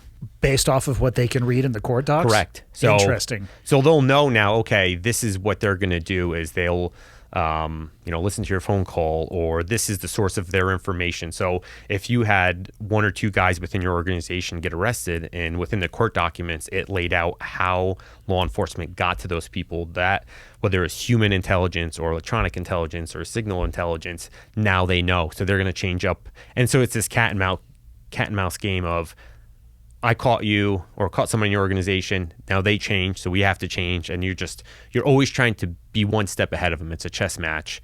Sometimes you win, sometimes you lose. Yeah. But you have to play the game. You have to be a few steps ahead of them. I feel like their funding is better. Yeah. I think their budget might be higher than your guys. Their per diem rate is significantly higher. So how savage are the cartels? And I ask this because if you watch TV, well, depending on what you watch, spoiler alert, people, Sicario is not a documentary, and in that movie, obviously, they're hanging people from body parts over bridges, and you hear stories in mainstream media of murders in the street, and I mean, it's hard to separate the wheat from the chaff, I guess I'm saying. How savage are those cartels? Brutal. ISIS. Really? Yes. Beheadings, electrocutions, torture. I don't think it's appropriate to talk about some of the videos I've seen, but every form of mutilation I probably have seen, from one cartel doing it to another, or they're doing it to their competitors? Correct. As basically a way of saying, I will dominate this region, and I will post it online. I will use social media and be forewarned. If you come to my region to sell drugs, I will do this to you. And that everything you mentioned, hangings, beheadings, killing family members, it's all true. Damn. It is. I've probably seen more pictures of dead bodies and videos that I care to see, just because I read the intelligence reports, and they are a significant threat. How much ability do they have? So when I hear stories or reports about that stuff, it's generally in countries outside of the United States. Are they conducting that type of stuff inside of the United States as well, or do they have a different set of rules that they play by to stay under the radar? So the violence here has been very limited and isolated. We keep a close eye on that but the rules are a little bit different, just because law enforcement has done a good job. If there is some type of violence, we don't allow it to spread, or so I would say that it's very significant in contrast to what you see in the host nation countries versus what happens here. Yeah. But there is that potential, right? Because once again, going back to the money game, if someone here, and I say here, anywhere in the United States, at any city, they lose those drugs and they work for a host nation or a cartel, it doesn't matter if that cartel is somewhere else. They either have to come up with the money, or they have to do another transaction to cover their losses. And if they don't, you're dead. And that's as simple as it is. And that's what some people will just steal the drugs from the cartels. They'll say, I'll work for you. Yeah, I'll move. I'll be that broker, or I'll find some customers for you. Send me a few kilos of drugs, and then they'll keep those kilos, sell them, and then try to vanish. Well, now there's a price on your head. I was going to say, I feel like you'd spend the vast majority of your days looking over your shoulder. Absolutely. Sleeping with one eye open. But if you can make $1 million, is the risk worth it? I'm not saying it is, but depends on how old you are. If you're 90, yes. If you're later in life, terminal cancer, get after it. If your name's Andy, you have a podcast and everyone knows where you are, probably don't want to do it. It's not my jam. I have made such stupid decisions when it comes to money. Like, to me, it's the least motivating factor in my life at this point. I wish everyone had the same outlook you did. Well, I had to make a bunch of mistakes along the way. Yeah.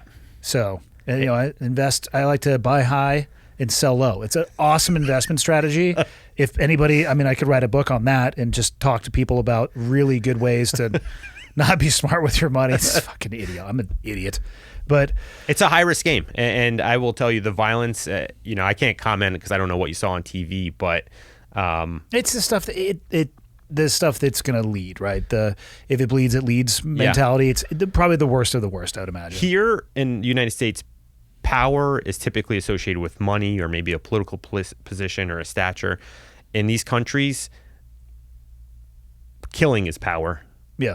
Drug money gives you that power. So when you have, and you could sell, a submarine worth of cocaine or methamphetamine or a tractor trailer, whatever it is, that gives you money to buy guns. And then that guns, you can hire sicarios or you can buy foot soldiers, for a lack of a better term, and build yourself an organization. And now it just starts all over again. So now you have more power, and that power in those countries is to kill, right? That's the difference between the United States and somewhere else. We don't understand that concept very well, but when you study criminal organizations, specifically drug organizations, if you could kill somebody, you can control somebody, or you could control a region, and you could, you don't have to buy off people because, you have the money to do so, but you also have an army of foot soldiers who are well armed. It's an interesting contrast in my travels in the military, which were not to places that are going to get 5-star TripAdvisor reviews. The value of human life is very, very different. Here in the United States, and I would say probably the first world or second or third, I don't even know. And some of the places that I went, I would say were below third world. The value placed on human life is just very, very different. Mm-hmm. It was, transgression dealt with. And at a very severe level. And it's people, I think, fail to realize pretty often how fortunate we are to have a place where we can have this love and value of life that just doesn't exist in a lot of other places. Freedom and security. That idea of people driving to work and seeing dead bodies hung from an overpass, that is so completely, it's juxtaposed and jarring, right? It'd be like shattering their reality. Mm-hmm. And I remember seeing places in Iraq where, that concrete is red because somebody just got their head cut off there. Whether it be from a belief, a different ideology, whatever it is, and people just walking right past it. Just a different value of life because of the circumstances that they live in. Yep. I think what's one step above that, and when I compared it to ISIS, I think it's the posting of it online, using online as a recruitment tool, and it's a warning label. It's our calling card. It is, and I see that model is very similar with some of the, and is very similar, and that's what scares me is if you have one organization like that and you have another. And we know how dangerous ISIS was in some of these terrorist organizations. I'm not saying they're the same thing, but the level of violence is just there. Yeah. So the lack of regard for human life or anything else besides money and drugs, it's not good. How'd you find yourself in the PAO role, which is Public Affairs Officer, for people who don't know what that is? For the, not all of the DA, but when you first reached out and we started communicating, it's specifically for in Arizona, correct? Correct. Yeah. So I wanted to tell the story. I think the problem with DE agents is because we do undercover work and because we do criminal cases, we don't want our faces out there and we don't want our names out there. And I was in a position to say, I want to tell the story of what's going on now. And in order to do that, you just have to realize, okay, I'm going to put myself out there a little bit. And so now I'm not going to do undercover anymore. I can't be like, hey, I'm here to buy drugs. My name's Steve. And you're like, no, you're the PIO. And I saw you on Andy's show. And so just get a perm. You'll be fine. That's a good idea. A fake mustache. But, there's a story to be told. And there's always, and they have so many stories of DEA and some of the crazy things that happen. And I want people to know that. I want people to know that there's good law enforcement out there working hard every day so drugs don't end up in your community. And like we mentioned, there's freedom in this country, but there's also a lot of security that we don't appreciate how we get that security, right? And there's law enforcement on every level. Border Patrol, great. FBI, great. Arizona DPS, great. Everyone is just so mission driven, and they're just doing such a great job, and I want to point that out. That's why I took this role. What are your thoughts on cities? The one that comes to mind, I'm pretty sure it's Portland, that basically has legalized everything. I believe they've legalized you can't traffic, but essentially you can use, I believe, pretty much in plain sight, and you can have X amount on you, and the city's just not going to do anything about it. I never studied into, I don't know the reasoning, and I don't know what they were trying to achieve, so I really can't comment because I didn't do anything in terms of research or that. But I think the danger is what message we're sending, and so I think that's holds true from my thought of drug use and everything we do. Like, I'll give you a perfect example: marijuana. It's a very touchy subject, right? Depends on who you ask. Correct. And there's dangers even with marijuana. I know somebody right now is like cursing me and saying, well, yeah, it's natural, this and that, but tell me when you go to a dispensary, or I arrest some of these black market dispensaries, and they have a marijuana strand called Girl Scout cookies or gummies or something that's meant or marketed towards children. So it's hard to answer your question because I have such a skewed perspective on, I see the bad side of drugs and how they're oriented to young adults, or young adults and teenagers more at risk. Yeah. So, I'm not in favor of very pro-drug laws, just because I think the people who suffer the most are the most either uneducated or most uninformed. And once again, to me, in my opinion, those are young adults, teenagers, right? At that age, you can't make a good decision. You don't have the knowledge, the perspective, or even the wisdom to make any good decision. But yet, the more we legalize or accept drug culture, it seems like we're opening more doors to that age group. And that's what scares me. Does that make sense? It does. The conversation around drugs is always fascinating to me because I know people who will rail against any type of drug usage whatsoever, but every day at 5, it's cocktail hour. Mm-hmm. And I want to say to them, what do you think you're doing at 5 o'clock? I understand that alcohol, your Tito's and soda, to go with a personal favorite of mine, twist of lime, not a big deal if you're 21 and older. I get it. It's not a controlled substance, but at the same time, let's recognize what it is that you're doing. You're taking a substance that is going to alter your reality, your perception, your fine motor skills, or people who have to have a cup of coffee in the morning. Mm-hmm. And when I say this, I'm talking specifically about myself. There's addiction to that as well. And guess what? Caffeine is a drug also. Is it a controlled substance or the Controlled Substance Act? No, but I see people who are very judgmental on one side and they are ignoring completely their own blind spots. I don't have the data on alcohol-related deaths per year in the U.S., but I'd be curious what it is arrayed next to drug-related deaths in the U.S. Do you have any idea which one exceeds the other? I don't. I know drug overdoses have exceeded like DUI deaths and that, but I think it's to your point of saying there's a cultural or societal acceptance of alcohol. If you're on this slide, it's okay. Or, these oxys came from a doctor. It's not a drug. It's like, no, it's a drug. And this on the other side, no, those are illicit or on the controlled substance. It's just...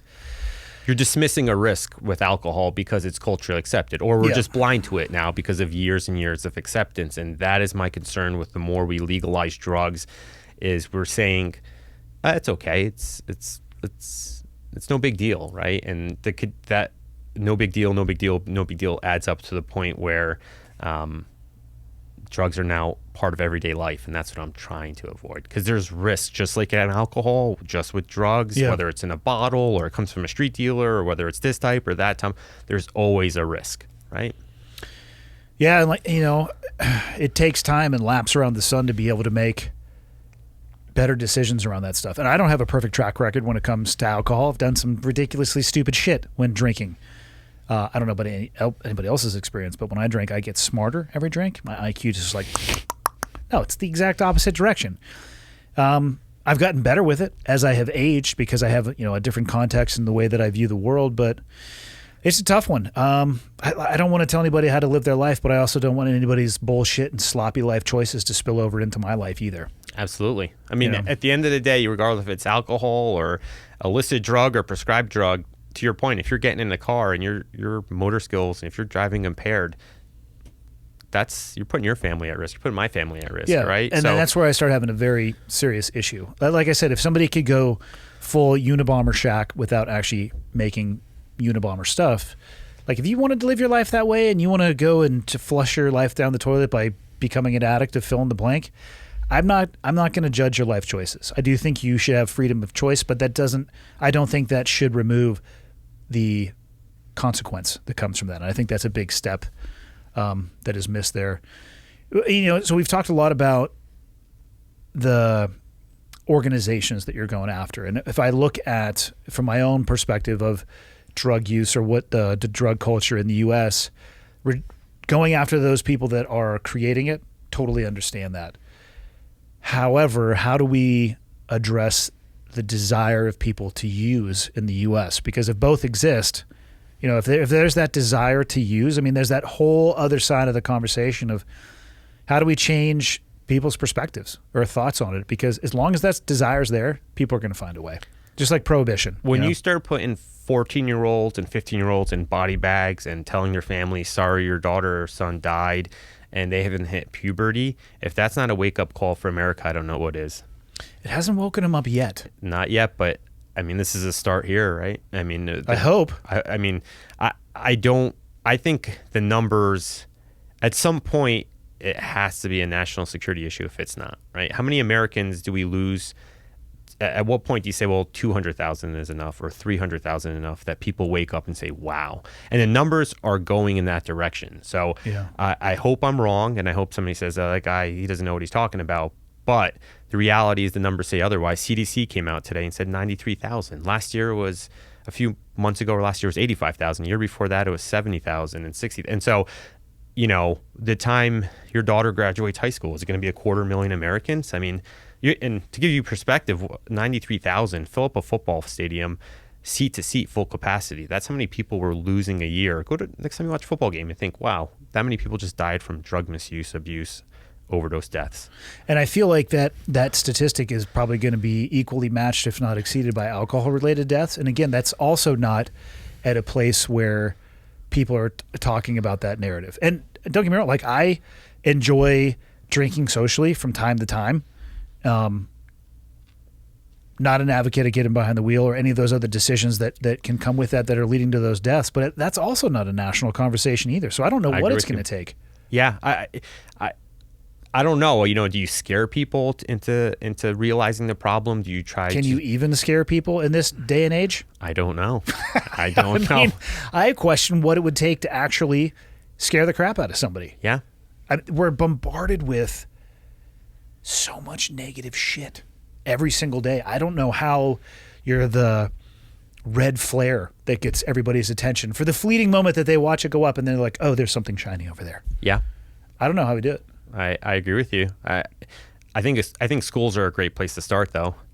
Tell me how much education your daughter has gotten in school, and I don't mean this as a knock against your daughter's specific. Talking about drug related? Correct. Like education, like what happened to their program, things like that.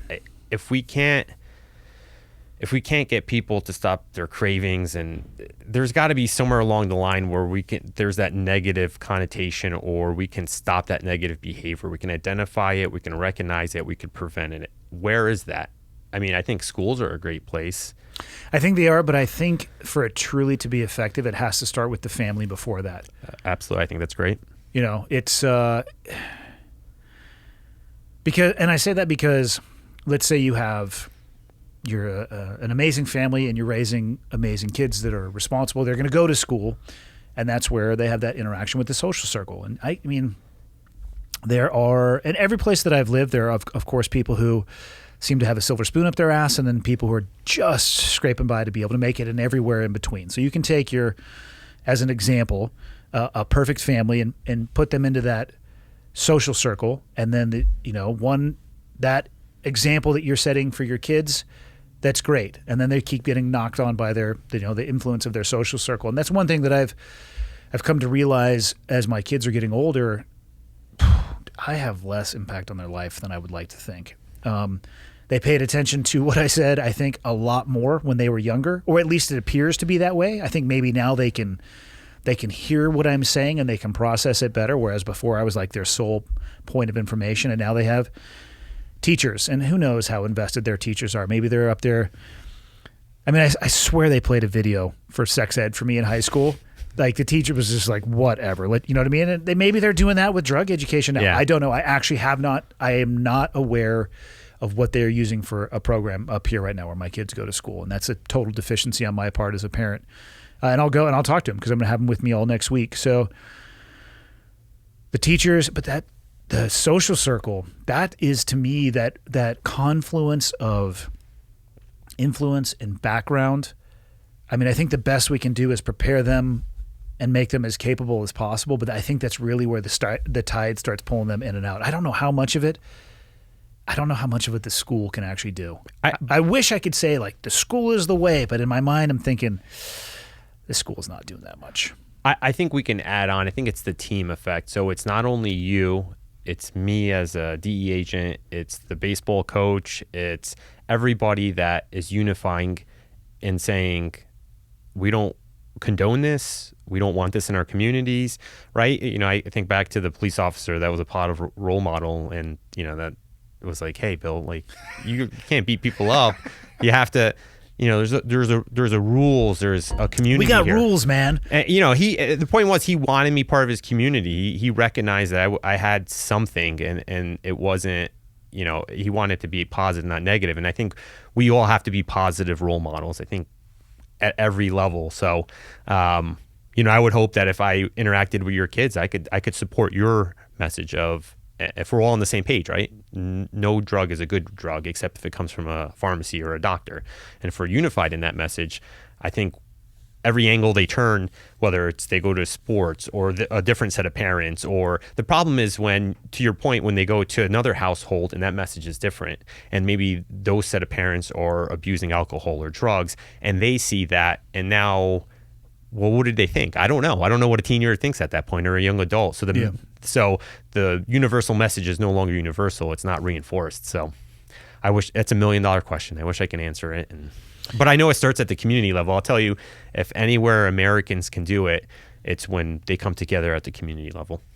Do you think that I don't know what to describe it, drug epidemic, the drug problem, however people would choose to describe it, in the U.S., is it currently in 2021 getting better or worse? What's it trending towards? Worse.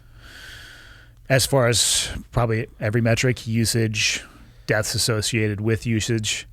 And what's the population group that it is gaining the most ground in? I would say age-wise, maybe not. If you look at, it's hard because I'll look at overdose deaths, and as much as the most at risk, in my opinion, and based on, things we mentioned, teenagers, young adults, we're seeing 25 to 49. It's a large age group, but that's the majority where the overdose deaths are. So it's I feel like a lot of those may have started in that malleable teenage years, and that the expression of that issue probably just terminated. 25 is, I mean, for adult males at least, the human brain isn't even finished developing yet.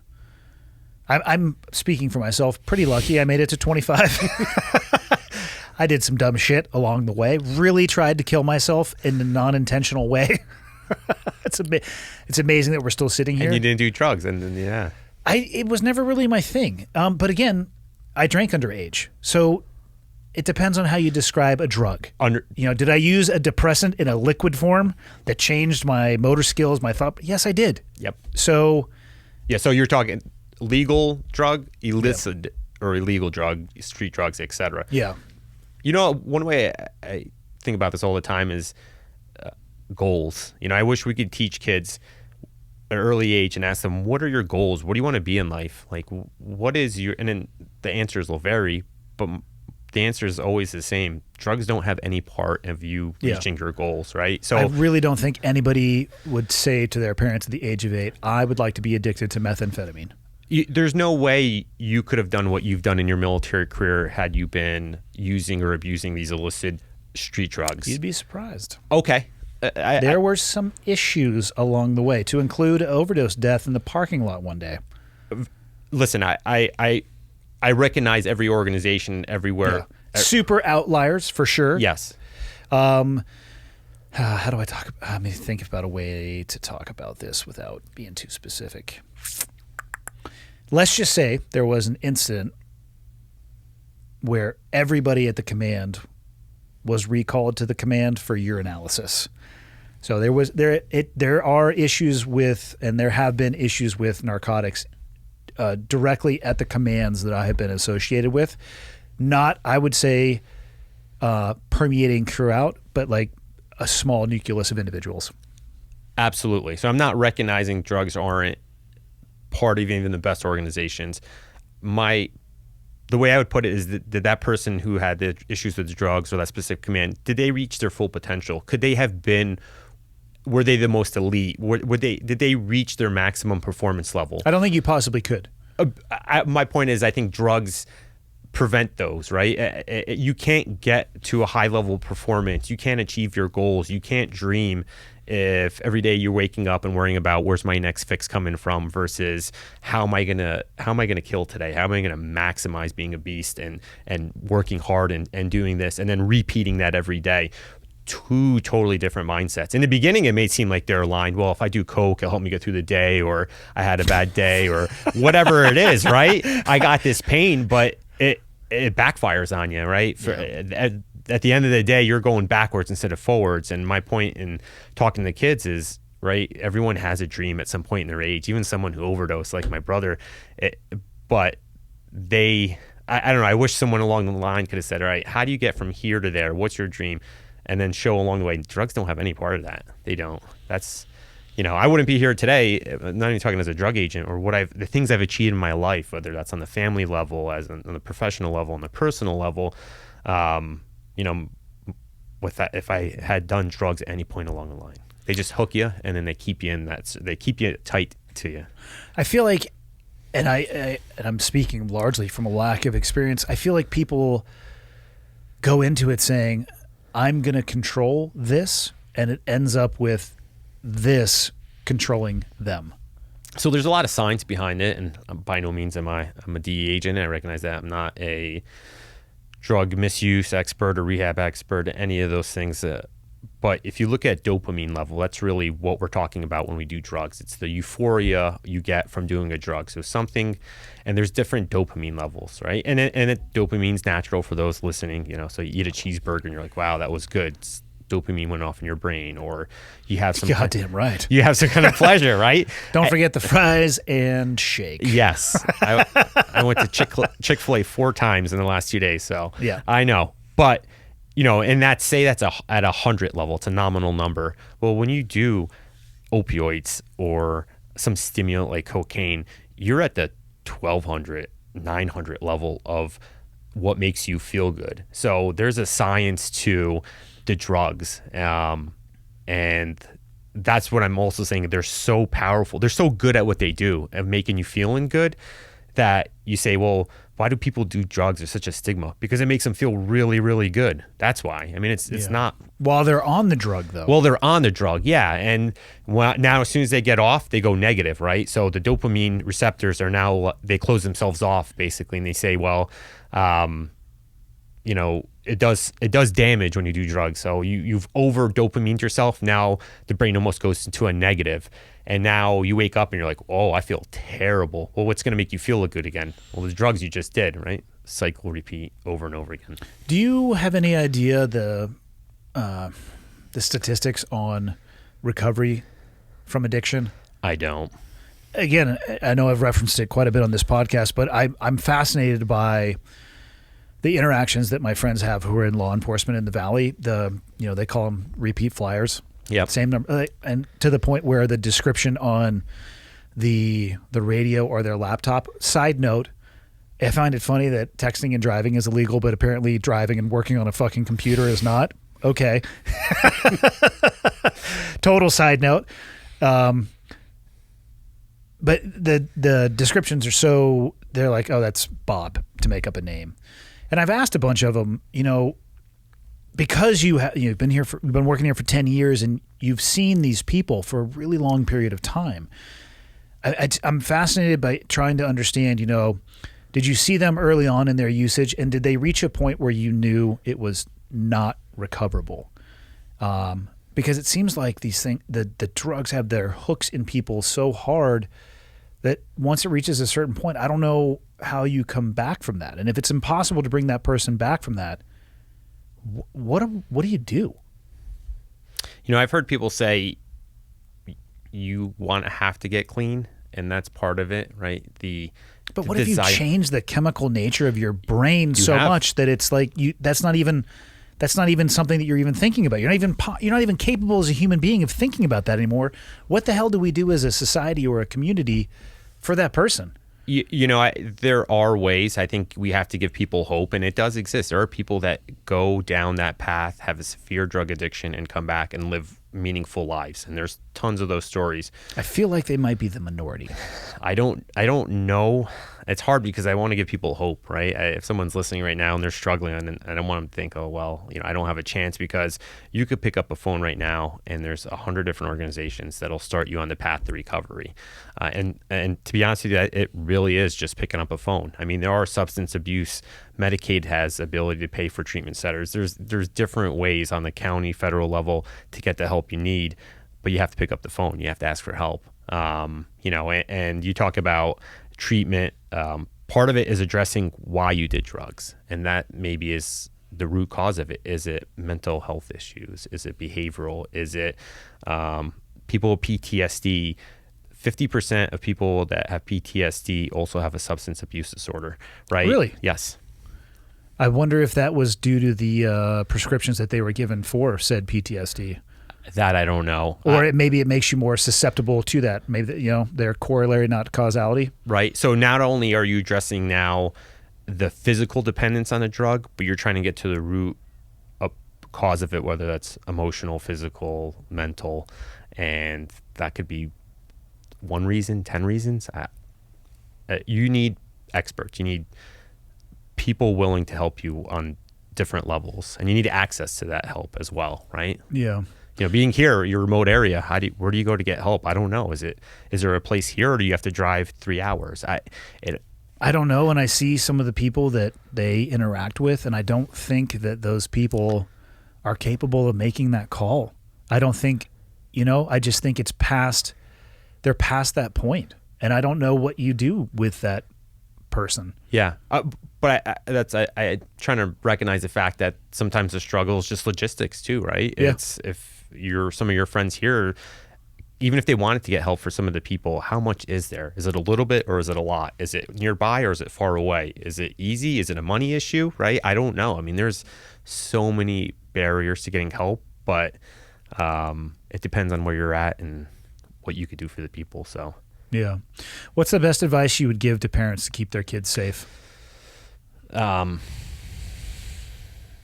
to help, Be your own DEA agent in a way. Be your own drug expert, right? So get a gun and a badge. Well, here's the reality. The question I ask you is actually an impossible one to answer, because if your kids leave the house as a parent, there's nothing that you can actually do to keep your kids safe. So I guess I would say, I'll rephrase it. What strategies would you recommend to parents so they can best prepare their kids for the decisions and choices they'll have to make? Give yourself ammunition, educate yourself. So DEA.gov. You go to the menu tab, you click on resources, and depending on what age your child is, you can learn about drugs that are targeted towards them. So college students, it's the biggest threat is probably Xanax. Alprazolam is the active ingredient, as well as opioids, fake blue oxys we talked about. What does Xanax do? It's a Is that an antidepressant? Antidepressant. Once again, most of they encounter are counterfeit laced with fentanyl. So, but it is, it's common among students because, say, they have anxiety, right? College students, because of grades or school or the high stress environment, and it gives them the feeling that to calm down and be relaxed. So, side note, I don't want anybody to suffer, obviously, from crippling anxiety because I know that that's out there, but isn't it important to learn how to deal with anxiety and to work your way through that? Coping skills, yeah. Yeah. Support systems, absolutely. That's part of the plan, too, I'd recommend is teach your children how to cope with stress and how to and that's very hard. I know that's a challenging thing, but what happens when your kid has a bad day? Watch them and see what they do. Are they reaching for something that is a quick fix, or are they able to develop a coping skill, right? Like if I have a bad day, I wake up, I'm not going to add more stress to my life and make it a worse day. So, for example, if I wake up and my back hurts and I feel like I get hit by a truck, I'm probably going to call out sick and go to my happy place, wherever that is. I have this coping plan that I use personally that instead of if I didn't have that, I may have reached for a drug or some kind of painkiller, I could go somewhere else and I could go somewhere where I cope with whatever I'm dealing, whether that's anxiety or stress or pain, etc. So Yeah. I think we have to identify, we have to look at our children and educate ourselves and then observe them, talk to them, and continually engage them, right? I want to put a word of caution out to parents too. Alcohol seems to be, it's on the okay side of the line, right? I think parents need to be extremely cautious about their relationship with alcohol as well. When you come home at the end of the day, if you start talking to your kids, had a hell of a day at work. And while you're doing that, you're mixing a martini. Be very, very cautious with the example that you're setting for them. Because you could teach your kids that that's the natural coping mechanism as well. And that, even from a genetic level, which I'm sure is true of drugs as well, some people are genetically inclined to one martini is not enough, so I'm going to have a lifelong addiction to 7 martinis every day at 5. And you don't have to say shit to your kids about, hey, 5 o'clock is daddy's stress relief time, but daddy needs a martini to do that, or a G&T or whatever your soup du jour may be. You got to be cautious. You got to be really cautious with the things that you say and the things that you do because your kids are sponges. And I see it more often than not, and I'm not judging anybody who wants to have a cocktail at the end of the day, but think about the message you might be sending to people who are malleable sponges, who are looking at you and watching everything you do and listening to everything you say. Absolutely. Be the example. Right? Yeah. Because if you're reaching for a cocktail at 5, which again, I have no judgment of that, but you repetitively tell them that, I had a really hard day at work, so that becomes the coping mechanism when you get home, stand by, potentially. Yeah, like I have a young daughter, and I'm trying to raise her to be a warrior, and I always ask myself, well, how do you raise somebody, right, to be a warrior? Right? Stick fighting, obviously. But it's set the example, right? It's what they see every day will in turn hopefully replicate some form of that. They'll absorb it. How you deal with stress, how you can deal with discomfort, how you can deal with an altercation with your significant other. Do you have to get emotionally escalated? Can you sit there and be objective and not try to tear somebody down with an ad hominem attack or all of this stuff that's so easy to fall into that trap? No, fuck you. Like, no. Yeah. And it's not only me, but then my wife is the example as well. And she's the warrior, and the people I surround her with, other law enforcement, my friends and my family. And so I've come to realize that it's that sense of everything I put around her reinforces what I'm trying to get her to be, right? Because, I want her in 20 years from now. I'm trying to build her for the world she's going to live in, not the world she lives in now. And I'm very much like everyone else listening here. How do I do it? And that's what I've come to realize is I need to be the example. I need to not reach for that pill bottle or have that drink or be that guy that is, setting bad habits and showing them to my children. And all I'll add to that is you don't have to say a word if you're doing those things. Just the actions in and of themselves repetitively. One thing I've also learned about kids is they hear far more than you would ever want them to, and they see far more than you would ever want them to. You're not actually pulling the wool over your kids' eyes as much as you may think. It's easy to say, whatever, they're young, they're not going to remember. I've had some interesting conversations with my oldest sons about shortfalls in my life, in my own behaviors, in my own actions when it came specifically to my relationship with their mom. It's they suck. They're humbling conversations to have, and I'm very honest with them about where I fell short, and I try to at least turn it into something that I either learned about myself or something that they could learn through my shitty example. So, could I ask you, for your children, who's their role model, their hero? Do you think that's you? Is it someone else? Are you okay with that? Man, that's a good question. I don't know if I'm a hero to any of my kids. I would like to think that I am a good example for them. I've definitely fallen short, though, for sure, whether it be an emotional, letting my emotions lead me instead of me leading myself and letting my emotions follow. I'm not perfect in my actions by any stretch of the imagination. I don't know if I'm my kid's hero, but I also don't know who their hero would be. I mean, I can't point to somebody and be like Miley Cyrus, because that's my personal hero, obviously. Born in USA, Wrecking Ball. And listen, I'm not gonna. She's an artist. Okay, I'm not an artist myself. I don't think you're an artist either, Bill. Let's not judge her artistic ability, which is amazing. That's a really good question. I don't know what they would say if they were asked. I would like to think that I would be somebody that they would mention as somebody who's an influential example in their life, but I've never asked them. I don't know. Maybe next time we connect, if you ask them and you mind sharing with me, I'd be interested. I will, for sure. Yeah. It's a very thought-provoking question. I'm glad that you asked it, because that's a conversation that I could have with them for sure. Yeah, you always hope you're someone else's hero, and I think that's what we should strive to be every day, right? I would be. I don't know if my kids would ever use the term hero. I would likely be, for the three of them, that's probably the only person who could say I would be a hero to. I am not heroic, never done a heroic thing in my life. And I hope that nobody looks to me like that, because they're missing quite a bit of the cracks in the old mirror, if you will. The foundation is not perfect by any stretch. And I think it's also, though, easy. It's another thing I see people only wanting to talk about the good. And in the world of social media, where you can pick and choose what you portray to the external world, I try to be honest about the highs and the lows, because my life is a combination of all of those things. And to me, I'm actually less interested in the peaks in people's lives, meaning the high points. I'm more interested in the valleys and how they got into the valley. More importantly, how they got out of it. To me, that's where the real meat and potatoes is. How to fail your way to success is an important part of life. Yeah. Yeah, and the lessons that you learned. Yep. So, what's been the highlight of your career as a DEA agent? Wow. That's a great question. I would say some of the casework, but I also don't think it's, at the end of the day, it's not like I sleep better because I made a big case. And I've had some great cases. To be honest with you, it's, I don't want to say a highlight, but I guess the satisfaction and camaraderie I have every day being part of law enforcement, it's a great feeling. Yeah. I didn't have that in the Navy. I have that now. And I love that interaction. And I love that sense of belonging to something else, that even when I'm gone and I'm past this agency, or I pass away, so many years from now, I'll always be part of something bigger than myself. And once again, I'm sorry I didn't get that feeling in the Navy, but I get it with law enforcement.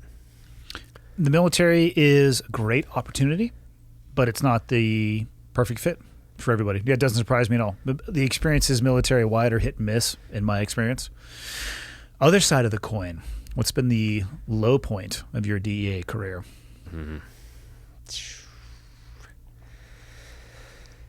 There's a few that got away, a few drug dealers, I could think offhand, I wish,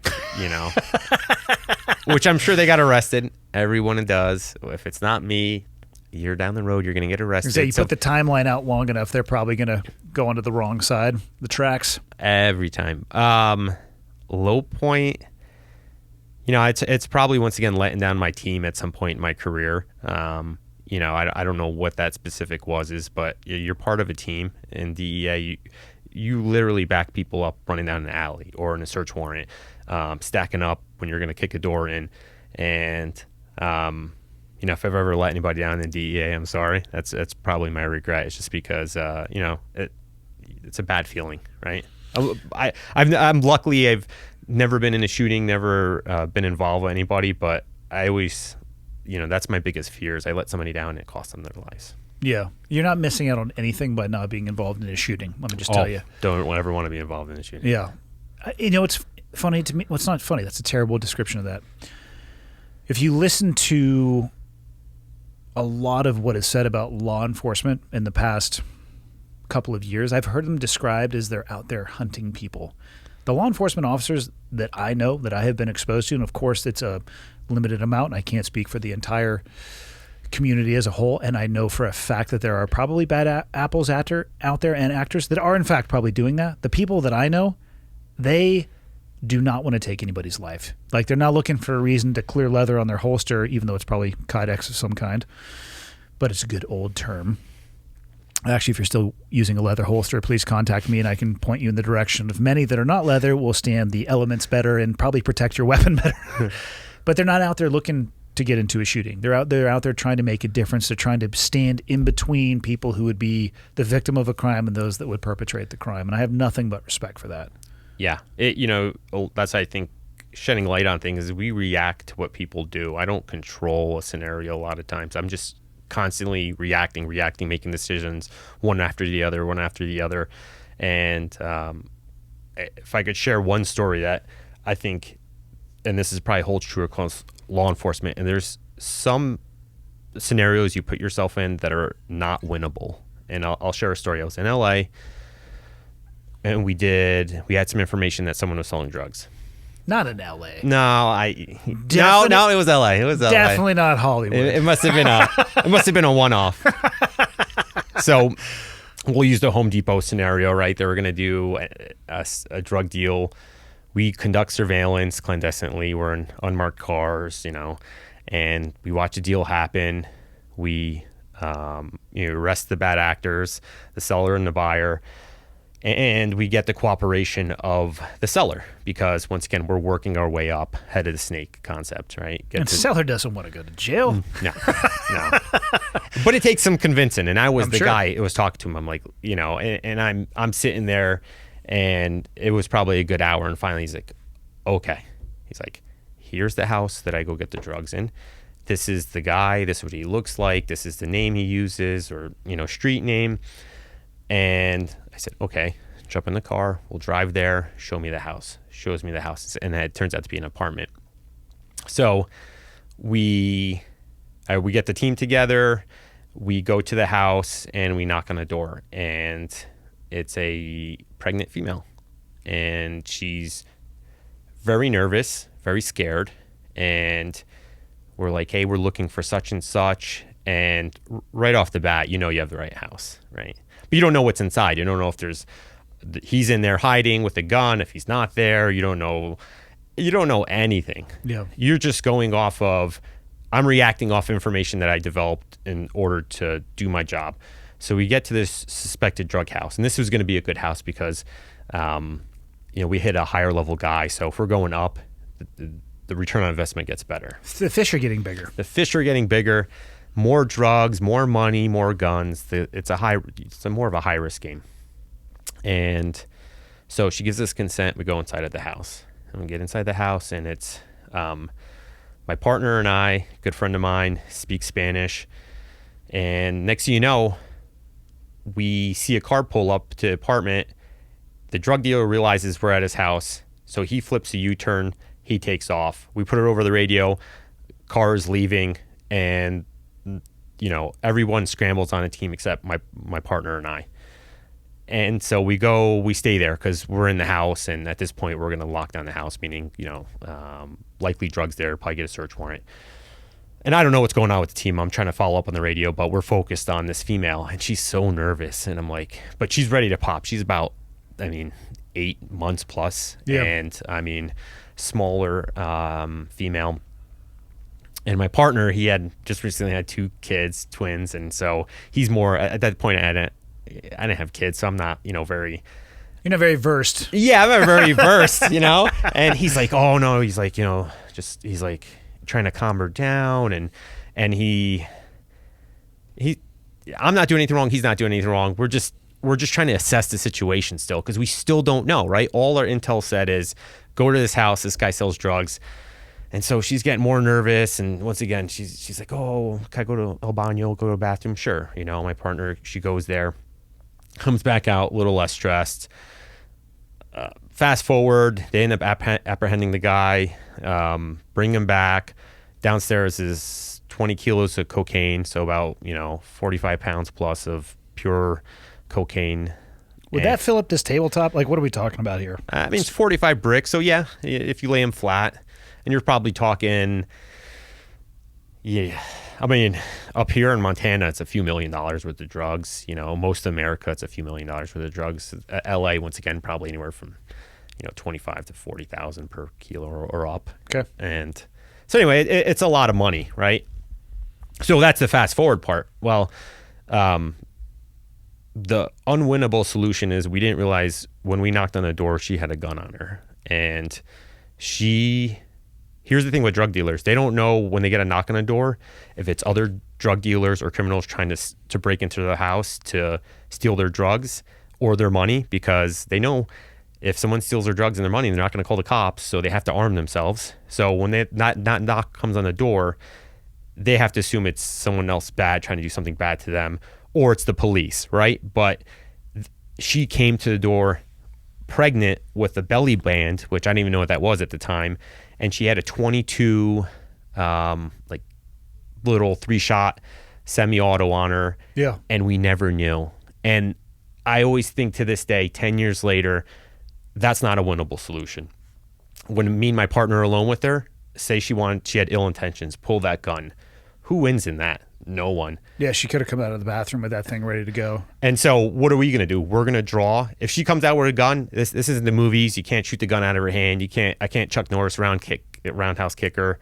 And you said you went through some awesome hand-to-hand training in the academy. Not covered? Or you were sick that day? Yeah, both. But for the public, someone comes out with a gun, regardless of whether they're pregnant or not, or what the scenario is, that's a gunfight, or that's an issue where you have to use a weapon. And so I always think in my head is, what if she pulled that gun? I would have to shoot her. Now I took 2 lives. I'm not okay with that. Yeah. That doesn't make me happy. That's not a win. And the flip side, if we don't, and she shoots my partner and I, he had 2 twin babies at the time, 2 young infants, would have left his wife a widow and my wife a widow. And so that's not a good solution. Lose-lose. It's a lose-lose. But how many times a day are you put in that kind of solution, that kind of problem? And I think people don't realize that every day they go to a 9-to-5 job that's very static, and it's very, you just don't realize. And I don't know if I'll ever encounter that again. I don't know if any law enforcement encounter that, but it's these unwinnable solutions. If you do, you're damned if you do, damned if you don't. You could go home in a body bag, or I don't know. And to this day, it unnerves me to think about the idea of what could have happened that day. Luckily, nothing happened. We arrested him. We got the drugs. We got more drugs down the road. We arrested more people. The community's safer. Great, but never again will I want to be in that situation. I would retire before. If you said you have to do that again, I'd probably say no. I have found in my own personal experience that you'll rise to the level of your training in those moments. And when presented with a tactical situation like that, it's very rote in the moment, because you have fractions of a second to actually make a decision like that. And then you have the rest of your life to question yourself and think about it. Yeah. In the moments you probably wouldn't want to. Yeah. It's rough. It's amazing how little time you often have to make decisions like that, and how much more time you have in the rest of your life to think about it and ruminate over it. Absolutely. And I always think that was probably the lowest common denominator in terms of threat that I've ever posed. A pregnant female, yes, she was in a drug house. Yes, at the time we realized she had a gun, but I look at some of the other guys that are hardened criminals that work for these drug organizations, and they wouldn't think twice about pulling a gun and just smoking me and my partner and my whole team, because they don't care. Yeah. It's money and guns, money and guns, money and guns. You're And talking, you knock, they open, they see your cops, and they're going straight for it. So if they're faced with the decision of, I can either go to jail for 10, 20, 30 years or the rest of my life, depending on how much drugs it is, or I might be able to get out of the situation and just shoot my way out and flee. Because guess what? If you have $1 million or $500,000 in a suitcase, you have a better chance of For sure. hiding in a country, whether it's the one you're in or another one. Or just getting out of the country that you're in. And just disappearing because you have money. Money lets you disappear. And so that's always the threat with drug dealers is, what are they going to do when they come to that point? Are they going to give up, or are they going to shoot their way out and hope, they could disappear? So I have found that most people talk about wanting to bang it out until that moment presents itself. yeah, And then they bitch out. I hope there's a lot of those people, because It usually will work out better for them in the long run if they do. yeah, Everybody wants to be a gunfighter until it's gunfighting time. So gunfights suck. There's nothing awesome about it. It's not the fucking movies. it is. But the reality is we lose people, law enforcement every day, every month, and we have for the last few years, just because there's always that guy that says, let's bang it out. I want to do that. Yeah. And so at some point in your career, you have to train yourself to be ready mentally, physically, right, for that The scenario. physical aspect, I think, is easier because the training, you will rise to the level of your training. And for people listening, if you're not training to a realistic, high, challenging standard, that's the level you're going to rise to, a non-realistic, not very high-performing, low standard. You don't fall.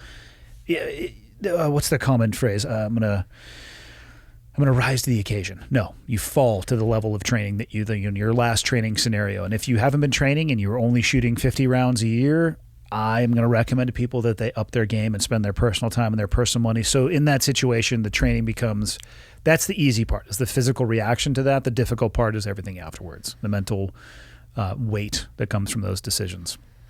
Yeah, I'd say my experience helped me a lot, because the wisdom to know what to do and not to do, versus I always had the tools when you come out of the academy, but every year it seems like your ability to make a decision improves dramatically, and that's what I felt like saved my life maybe at that point too. Well, think about it just in your life as an adult. The decisions you made when you were 15 suck in comparison to the ones that you make when you're 40. Yeah. Why? More reps. More reps, yeah. And honestly, in my experience, a lot of overseas stuff, more senior operators, they seem to be able to act quicker. It's not because they have a crystal ball. It's pattern recognition. Yep. But you've seen so many reps that you can recognize those things early. So I think it absolutely probably had an impact for you. Pattern recognition. I mean, human beings, we like to think that we're super special and like we're very high speed. We're not. Yeah. I'll leave it at that. The DEA itself, what federal agency or how is it structured? Who do you guys report up to? So we have an administrator. The current one is Ann Milgram. She's has a various background, but mostly in law. She heads the organization. And then we have a very, I'm going to say similar to military, but it's structured just similar to FBI. There's a a second in command. So there's administrative and an operational chain, because once again, we're in several different countries as well as many domestic offices. And so, you go down to a division level, you have a special agent in charge. So my division, Sherry Oz, and then she has 3 assistants, which are equivalent of like lieutenants. So it's the same structure: captain, lieutenant, sergeant, and then you have your special agents, which would be equivalent of like a patrolman. So very similar, I would say, to most law enforcement structures. And as it goes up, like the apex of the DEA, is it under the Justice Department? It is, yeah. Okay. So we work for Main Justice. Okay. Because the FBI and a lot of those agencies kind of bottleneck and Arrowhead right there, right? Correct. Okay. Well, I want you to get out and enjoy Montana some more. But for people who want to find out more about the DEA, what they do, maybe perhaps this conversation has interested people. And they're like, you know what? I want to do what Bill does. Where should they go? Contact your local recruiter. So depending where you live, if you go to DEA.gov, they'll ask you a simple set of questions. And I say that first because if you're smoking marijuana and you're doing hardcore drugs and you have a felony, don't contact DEA. So What if they want to buy drugs from you? call me directly. Send me your address. Tell me where you keep your drugs, what time you're home, what you drive, and a photo of yourself. Yeah. And but no, begin the dialogue with a recruiter. You can find a lot of the information online, like age requirements. You have to be at least 21, no older than 37, 36, and there's other age requirements, but you want to contact a recruiter and start the process right away and just see if it's a good fit, because first and foremost, you don't do this for the money, you don't do it for the glory. All those things wear off, right? The shine of the badge, the day-to-day. If you're interested, talk to people in law enforcement, talk to a special agent and say, do you like your job? What do you do? Start there and then go to a recruiter, and they'll start putting you on the path of physical fitness tests, panel board, psychological test, and then they'll at some point offer you a position, and Or not. And I say that because if you're younger and you want a career in law enforcement, and this is once again not me passing judgment or telling someone what to do, but marijuana may be legal in your state. I'm just telling you a hiccup to some of the jobs, whether you apply for us or a state agency, law enforcement, or a county, or even a municipal PD position. If you're doing drugs and you're saying, well, marijuana is legal, yes, you may be legally within your rights, but you may not be able to get a job because at a federal level, you mean? Even at a county or state, that's sometimes they're turning away applicants because someone's saying, oh, I have a medical marijuana card or a recreational card, or it's decriminalized, and the agency's still saying, yeah, but you're using a narcotic, even though it's legal. Yeah. And at the end of the day, that's not what we want. So I caution people, because you may walk yourself out of a good job right now. And if you in the next year, 3 years, 5 years, you're looking to transition and get a job in law enforcement, this is just friendly advice. Don't do drugs. Even if it's legal, don't do drugs, because you have to make a choice. Do you want to recreationally or medically use marijuana, or do you want a job and an exciting career in law enforcement? You got to pick. It can't be both. Yeah, those two are kind of going to be like, what is it, oil and water? Yeah. Yeah. Yeah. That makes sense. But listen, law enforcement's a great profession. Can I one quick plug for the please. Military guys? Your pension, you can add your years of service federally to a federal law enforcement position. So specifically, end of the day, I had about 9 years of service in the Navy. Once I joined DEA, I said, I want to buy back those years. I gave them a paycheck, not a lot. They said, okay, you have that time and service credit now. So my vacation hours went up, my sick hours went up, and then when I still have to do 20 years to get my pension, but my military time is added at the end. So I'll get a 29-year pension for 20 years of service. So it's almost like my military time did count. I've heard of people doing that. I've never heard it described like that, though. That actually makes more sense to me now. I thought it somehow bought into the 20 years that they had to do, so they would do, 11? But it makes more sense that they'd still tax on at the end. So if you're listening and you're a veteran, you have 10 years on or 15 years on, and you're like, well, I want to transition, you still can, and we give age waivers. So say, for example, you're going to be past that 36, 37-year mark. That's where we kind of want to get you in.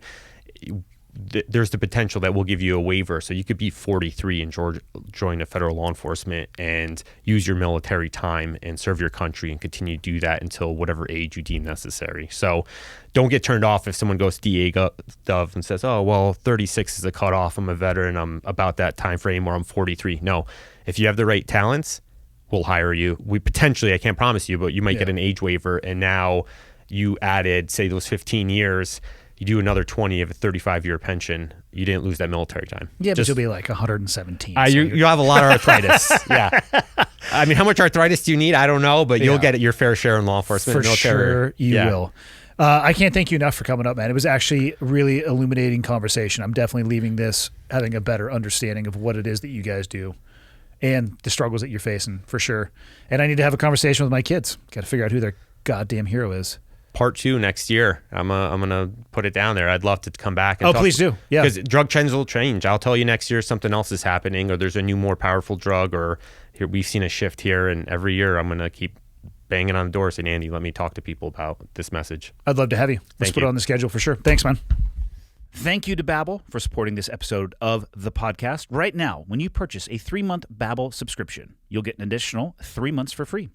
That is 6 months for the price of 3. Just go to Babbel.com and use the promo code ClearedHot. That is BABBEL.com.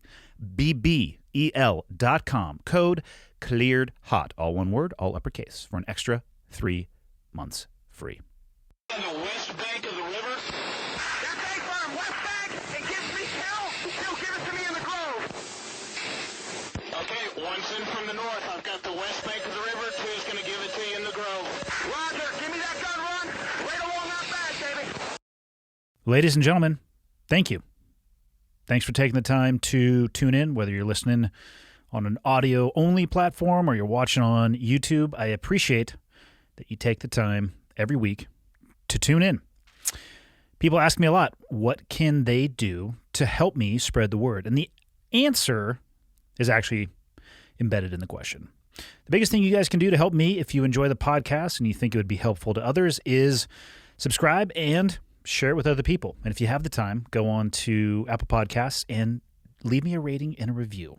If you think the podcast sucks, tell me it sucks and leave a 0-star review or the lowest stars possible. If you have a question, comment, or suggestion, you can go to clearedhotpodcast.com. And there is a contact me button right there, which will land in my inbox. And the last thing, if people are interested in helping out, what you can do is fly the old flag. And by that, I don't mean an actual flag, because I don't have any of those. I'm talking about t-shirts or sweatshirts or hats, whatever it may be. Again, clearedhotpodcast.com. Click on the shop tab, and hopefully something in there looks like it would be an item you would like to wear around town. And then you can tell people what it is when they ask you. But that is it. The biggest thing I can say is thank you. I truly appreciate it. And until next time, see you.